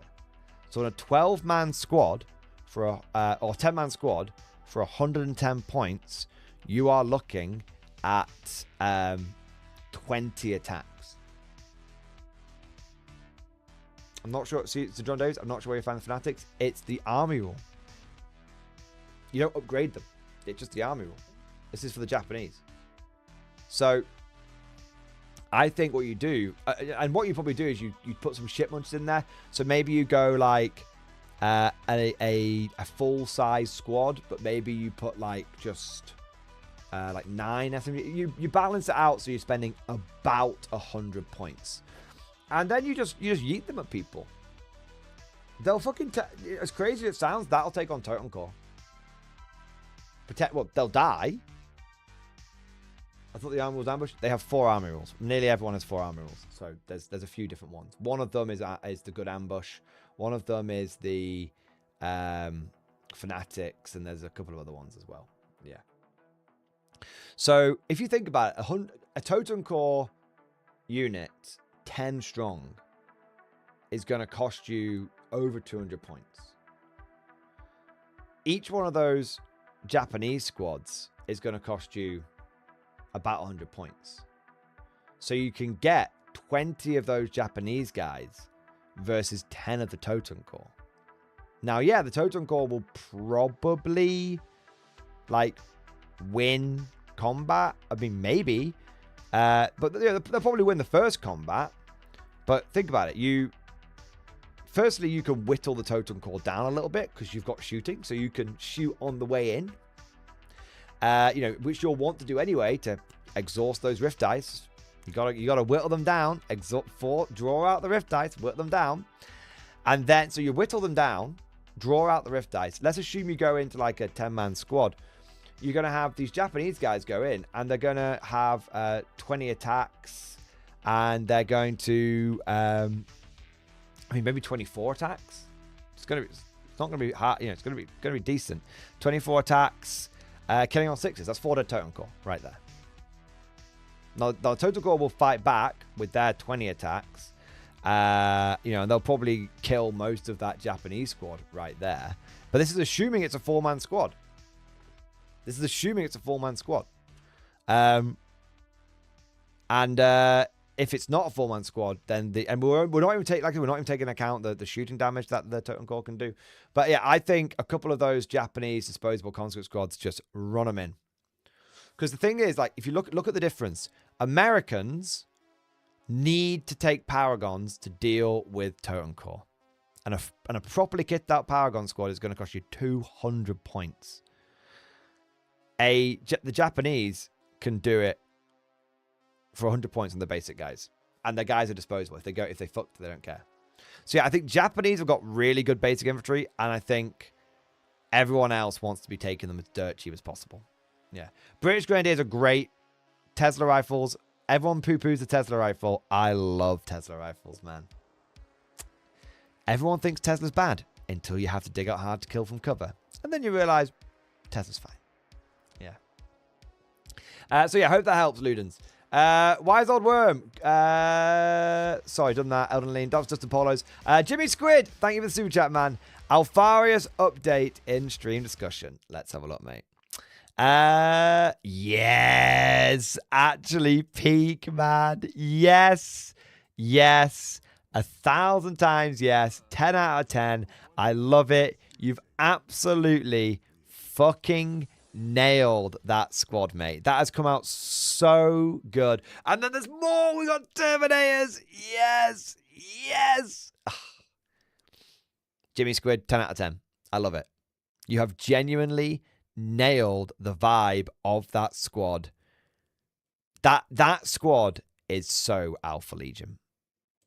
Yes, mate. Yes. 6 of the 9 Chaos Lord Retinue for my 3rd edition Alpha Legion Army. We also got 5 terms in yesterday, as well as a Kit Bash Chaos Space Marine Squad leader. By the way, his name will also be Alpharius. I love it. That guy looks really cool with the custom sergeant with the chain halberd or chain spear. That's cool. Woody, thank you for the super chat, man. I've DM'd you about your proposition. You have my interest, to say the very least. Should definitely find time for a 40k game, but in the meantime, nice, dude. I'll check out the DMs post-stream, mate. Might be a few days, but I will check them out. Thank you. Demon Facie, thank you for becoming a channel member. Thank you for doing your part. I also want to say a big thank you to Foam Noodles. Thank you for the 20 gifted membership, baby. Yes, thank you for the 20 gifted memberships. We are going in with the first wave. Means more bugs for us to kill. You smash the entire area. You got more than 2 legs. You get me? We get you, sir. We get you. Foam Noodles, thank you very much for your support and thank you for your patience. You're an absolute Giga Chad. And I raise my glass to you. You're an officer, a gentleman, a scholar, a good sir, a kind sir. Thank you, mate. All right. As John Davies, question on Snap 2. Can you order the same unit twice in the same turn using guts? You can't use Snap 2 more than once per turn. But you can go order dice, Snap 2, activate, and then guts. Yeah. You can't Snap 2 on guts. I think you can. You can only Snap 2 once. But I haven't got my rulebook on me. But it is absolutely crystal clear in the rulebook how it works. I just can't remember off the top of my head. But it even in the bit about guts references Snap 2 and makes it very clear. So I can double check the answer a bit later on the stream. But yes, it's covered 100%. Tonk, thank you for the Giga Chad. Oh, Captain, my Captain, I need help. List discussion. It's my market garden list. Is it possible to make all scions sort of work? Okay, let's have a look here. Hey, Morty, would it be possible to get the quick guard list to be an anti-fun tile player in the suit spam? Is that the right thing? No, 1 minute. Simple logic will have to wait. Let's have a look here. So you've gone for Militarm Tempestus command squad, 2 other command squads. Wow, those are... Oh, no, I get it. Yeah. 4 times 5 scions, 1 times 10 scions, 1 times 5 scions. Yes. Many Torx primes. Many Kazakin. Some Aquilans, 2 Valkyries. So you were probably fine until the Valkyries. Valkyries are just too expensive. Valkyries are just too expensive. So if I were you, I would swap the Valkyries out and take some artillery. And then your list will be fine. Or some... an extra squad of Kazakin or something, but your list is totally fine, but I just don't think you can make the Valkyries work because they're just too damn... well, I say that. You can absolutely make Valkyries work. They're just a less efficient choice. It's that simple. But they're fine. They're fine. Yes. Overall, I think the list is in the right direction. Lots of Scion squads. Lots of Torx primes. The one thing I would say with the Torx primes is go all of them. Every Torx prime should have Torx Gatling cannon and hotshot volley gun. Don't take any other loadout. I've tried them. They are genuinely shit. Okay, Tonk? They're genuine shit. Every single Torx prime. The battle cannon, terrible. 2 autocannon shots, what the fuck's that going to do? Seriously, ask yourself, what's that going to do? And the fucking crack missile launcher, you know crack missiles are bad, so why would they be better now in this situation? Don't take it. Take all the punch on your Scion units. Take all the Dakar on your transports and everything else. Okay? You do that, you'll be fine. One thing that might be worth taking instead of those Valkyries is Armored Sentinels, as crazy as it sounds, because you need a bit of las cannon in your life. You'll have Daka from the Primes. You'll have anti-elite infantry from the Scions. But the one thing you're missing is just strength 12 goodness. So just swapping the Valkyries out for some straight up Sentinels, Scout, but I'd probably say Armored. I think would be legit. Yeah. There you go. All right, Tong. So the general, it is entirely possible to make them work.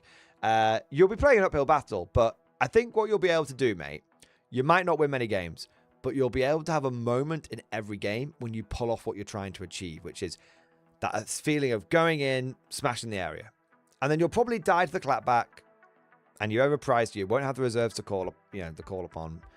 It is what it is. But I think in every single moment, every single game, you will achieve the vibe moment. And really, that's what we're asking for here. Yeah.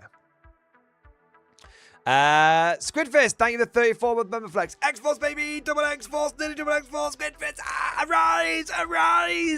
Arise, Plasma Force, arise. 07, aloha, sir. 07, back at you. Been busy with work, update, and stream discussion. Ooh! It's building, but it ain't hobbying. 07, sir, been busy with work, so nothing really to say on the hobby front. Avalanche still cooking, so some Orc and Gobos versus Empire in the near future. In the meantime, here's a work update. A nice deck I built with a pretty good view to boot. Back to lurking. Dude, that's a very nice deck. You got a nice deck. It's big. It's clean. Plenty of room. Sturdy. It's a big, sturdy deck. Yeah. But it is great, man. Seriously. So, oh, yeah. That's very nice. Yeah, that's cool as fuck, mate. Cool as fuck. Squidfist, in some ways, better than any hobbying. Just being able to, you know, do something like that. Solid. Saint Thickelus, thank you for becoming a channel member. Thank you for your support. Thank you for doing your part. Blackstone Chapter Master, thank you for the super chat. A blast from my past in stream discussion. I was thinking about Dino Lords. I remember another older game that looked really cool. Before there were Dino Lords, there was Paraworld. Let's have a fucking look, mate.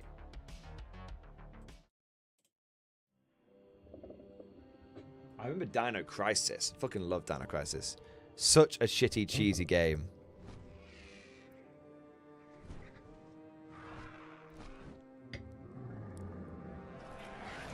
Oh, man. So cool. So cool. Was it an RTS? It looks like it would be an RTS, doesn't it? Vikings versus Native Americans with dinosaurs. Actually peak.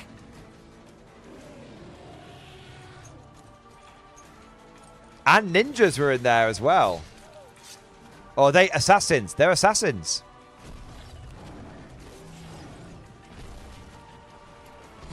This is brilliant.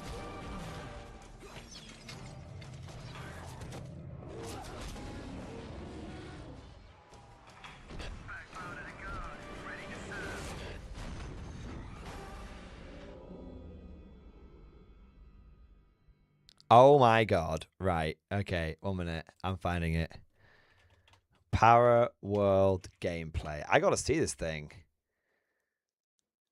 Not Power World. Not Power World, you fucking cretin. Right. No. Power World. Alright.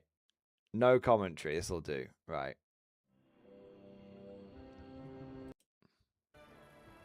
To zoom out and get a quick overview of the situation, just 4 skulls it will cost. Ah. Wonderful.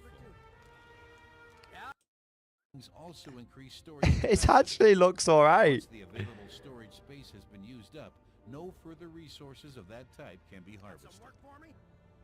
It actually looks great. Exactly. Totally acceptable RTS. Totally acceptable RTS. That's cool. Yeah, very 2000s. Very, very, very cool, man. Blackstone Chapter Master. I've never heard of that game before, but now I want it. It is so... Wait, is it on GOG? I'll buy it right now if it's on GOG. I'm not even fucking kidding. I love that shit. Come on, you salty bastard. Come on, GOG. Load that catalog. Ah, it's not, sadly. Sadly, it is not. Damn. I guess it's time to risk Pirate Bay.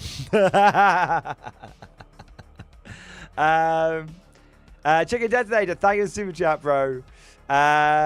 Bolt action charity event in stream discussion. Let's have a look. All right, here we are. I got to run a bolt action demo table at a charity event at my LGS on Saturday. We were raising money for Pause for a Cause that uses the money to hire trainers to train dogs with behavior issues so that they can be adopted instead of euthanized by shelters. Amazing. Love that. Love that. It is a real shame that so many animals get euthanized by shelters. People think they're doing the right thing, taking them to the shelter, only to realize that it's probably a death sentence. Yeah. We raised $3,500, so a good event. Very good effort, yeah.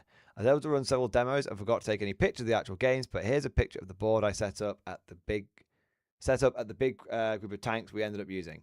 For rapid games, I ran people through the tank case rules and appendix for the tank war supplement, where the entire army of tanks allows up 10 players with little issues. Each player gets one tank. Really fun, and have at least 3 converts the way of bolt action. Yes! The revolution spreads! The fire rises. Yeah, baby! I love it, man. So good. Oh, man, look at that. Look at that board. Come on. Hey, it's one of the is that the Shah 2B? Oh, it's not the Shah 2. No, they're not the super big ones, are they? Yeah. There's those ones that got captured by the Germans on a train, weren't there? Yeah, the propaganda ones. Yeah. Really cool color scheme, man. Yeah, really, really, really, really cool color scheme. It is my great shame as an Englishman that I actually quite like the look of the French stuff in bolt action. Oh, look at that. 1, 2 Churchills. Comet. Archer. Probably another Comet.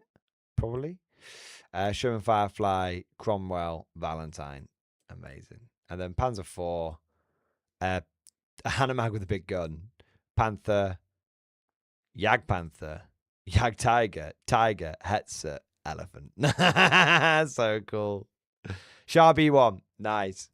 Yeah. Which was the interwar propaganda tank, which they just drove it around running over stuff because it was so massive.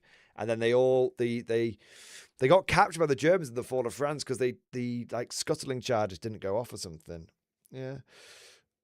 I don't know if that was the B2 or the B1, but yeah. That was cool. Yeah. All right, what do we got next? Simple Logic. That's Shard 2C. Thank you, Chicken Dinner. I knew you'd know, mate. I knew you'd know. Dude, looks like an awesome event. Very, very cool. And beautifully painted models. And well done on your recruitment efforts, sir. Simple Logic. Thank you for the super chat. Sorry about that. For some reason, YouTube refunded my super chat about the anti-tile list. No worries, man. YouTube, it's not a perfect system. Not even slightly. But it's good enough. Yeah, it's good enough. It's done that to a few people and stuff. Who knows? Who knows? The YouTube works in mysterious ways. But thank you for your support. Hey Mordian, would it be possible to get a quick guard list to be an anti-tile player and their suit spam? Available units, tons of infantry, all types, all characters, 6 Bulgard, 1 mortar squad, 2 missile launch squads, 1 artillery team, 2 basilists, 3 chimeras, 1 hellhound, 9 russes, 1 shadow sword. Ooh.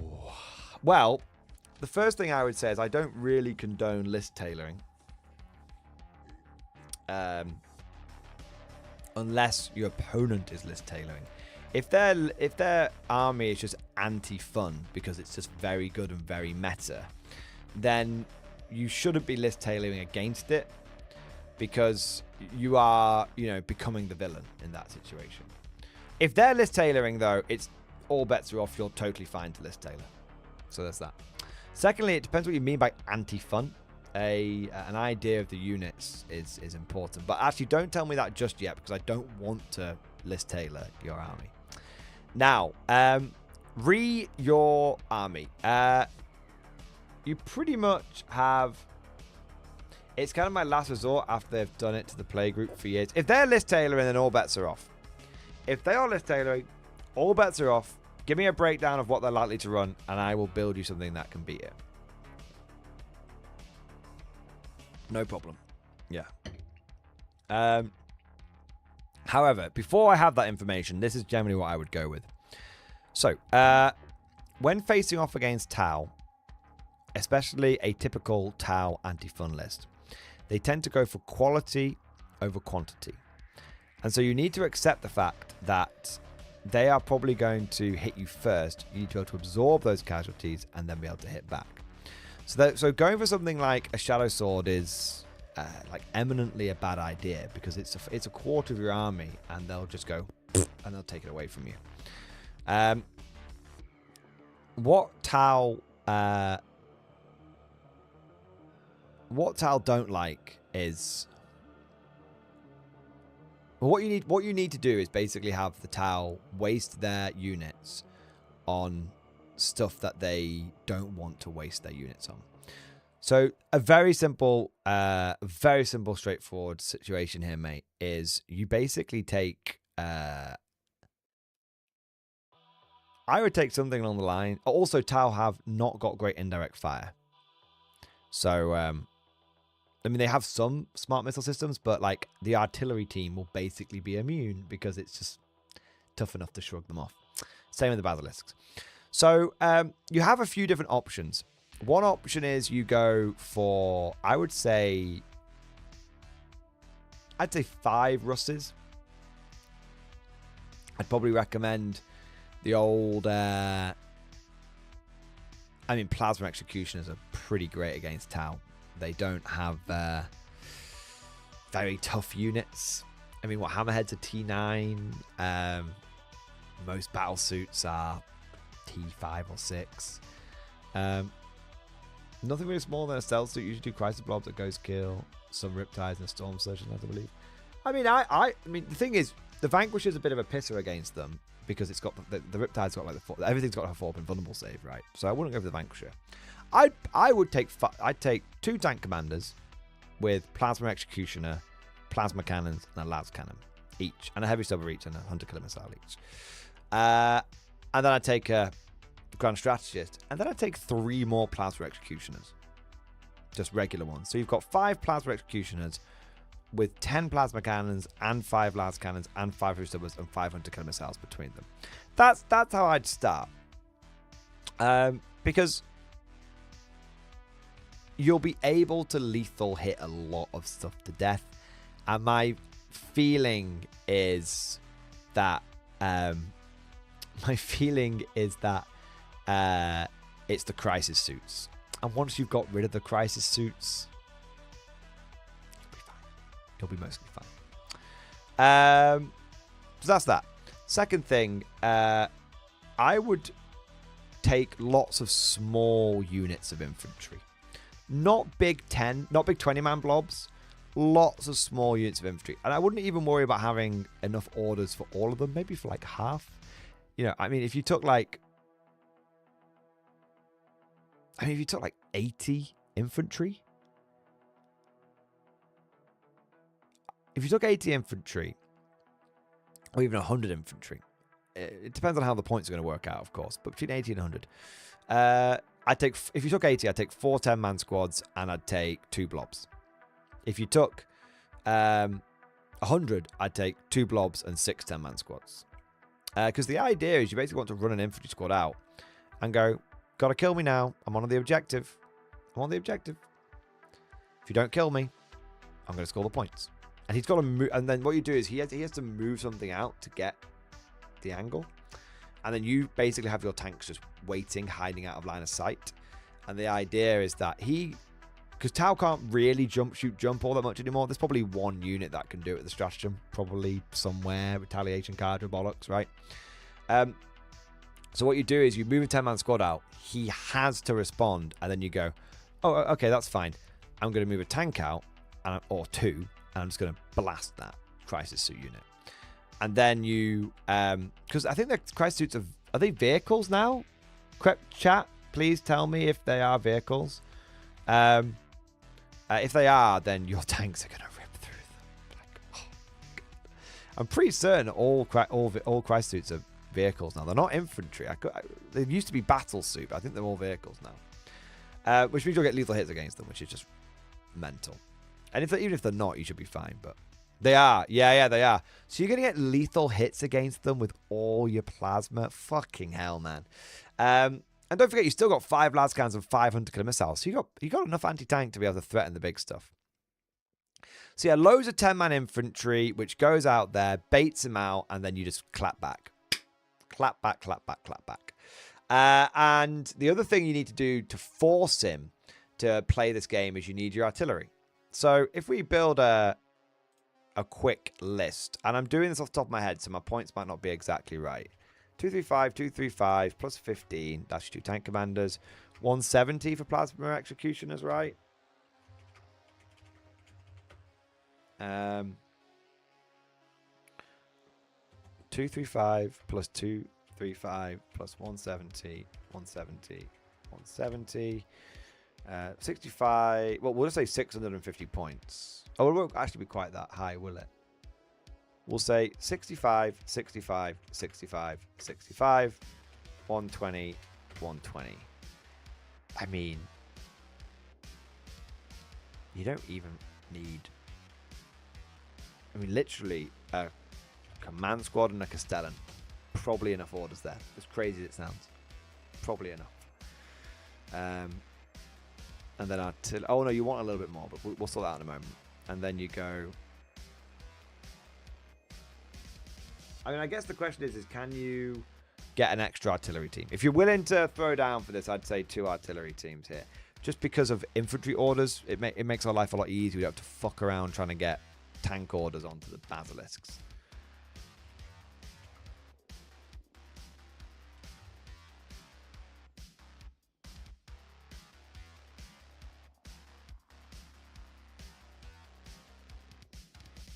Yeah, I think I've got it. 235, 235, 170, 170, 170. 65 plus 65 plus 65 plus 65. That's 40 infantry. 120, 120. That's 80 infantry. If you have a fob's fine. Artillery team would be better, but fob's fine. 95 plus 110. We want one. Do you have a sentinel? No. Okay. How is it? Just 3 chimeras? Okay. I might actually change. I might say put your chimeras out there. To be fair, but I'll have a look. Orders. So we want, I think just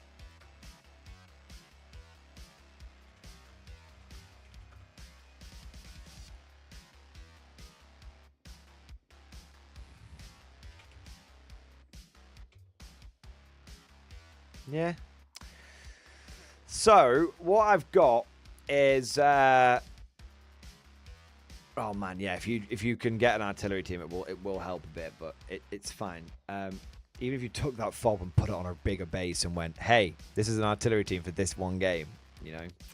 But what we've got is 2 Lemurs tank commanders, 3 Lemurs executioners, 4 10-man squads of infantry, and 2 big blobs of infantry, 2 Cadian Castellans, and 2 command squads, and a basilisk and a fob. That comes to 1980 points. And so you've got 4 squads of... You've got... The big 20-man blobs are going to have the... Are going to be Cadian, and they're going to have all the command stuff in there. Because they can really punch. They can really punch. They'll deal with Tau suits as well. And then you've got 4 10-man squads of, I'd say, Katachans. And if you've got a Scout Sentinel, that's great, because it can just run out there and scout. Yeah, and that's basically it. So 80 infantry plus command squads and Castellans. 2 artillery pieces, 5 Lehman Russes, and a Scout Sentinel.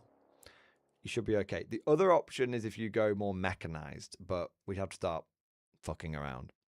The 3 Chimeras with Katachans in could be a very, very interesting proposition. Very, very interesting. But yeah, that would be my focus. That's how I would do it. Simple logic. I hope that helps, mate. All right. Margaret Talabalan, thank you for 24-month of the flex. Double X-Force, baby! I would say Bolter Force, but we'll say Handgun Force. Thank you for supporting the channel for 2 years, man. Amazing. Absolutely amazing, bro. List 2 lambast in stream discussion. Tell me how useless. I don't think it'll be useless, mate. Early Rift War for lambasting.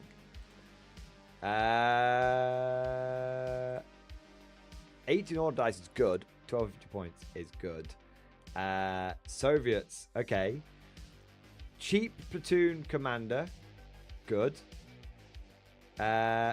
Massive squad of Mark 1 infantry, good. Another massive squad of Mark 1 infantry, good. 2 units of Soviet ship munchers. Okay, don't make them shirkers. I'm deadly serious.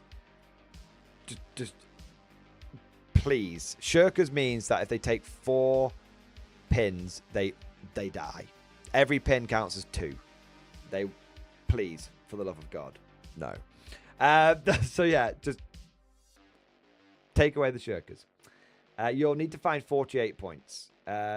Sack off the anti-tank rifle team. That'll get part of it. Kazakh Light Walker, good. Kazakh Light Walker, good. Kazakh Light Walker, good. Platoon commander. And then you've gone for the heavy weapons platoon. Okay, so I wouldn't bother with the heavy weapons platoon. Just in general. It's 178 points. I wouldn't bother with it. I think your MMG teams are not going to be... Okay, that's not true. If you're gonna take machine gun teams, heavy machine gun teams. Okay? So, and make them regular. So, what you want is, so it's not bad. What you want is take an inexperienced platoon commander and then take 2 HMG teams. And that should be your heavy weapons platoon. The Kazakh Light Walkers are great. Don't need to worry about them. And then you want the anti-tank rifle team. I'd sack it off for now. Okay? I'd sack it off for now. Make it inexperienced infantry squads, just not inexperienced. And then make your big guard armored squads. One of the 2, the bigger one probably. Make them heroes of the Soviet Union. And then they can make the Soviet infantry squads around them fanatic. What's interesting is you could take the Soviet infantry squads as shirkers, and then as long as they're near your heroes of the Soviet bloc, they'll be fanatic, which means that they wouldn't break. Even shirkers, they wouldn't break. But if your heroes of the Soviet Union then died, and then they had like 4 pins on them, they would instantly evaporate as well. So it might be like, oh yes, we're marching forward, and then the enemy just nukes your heroes, and then the shirkers go, fuck, and just run.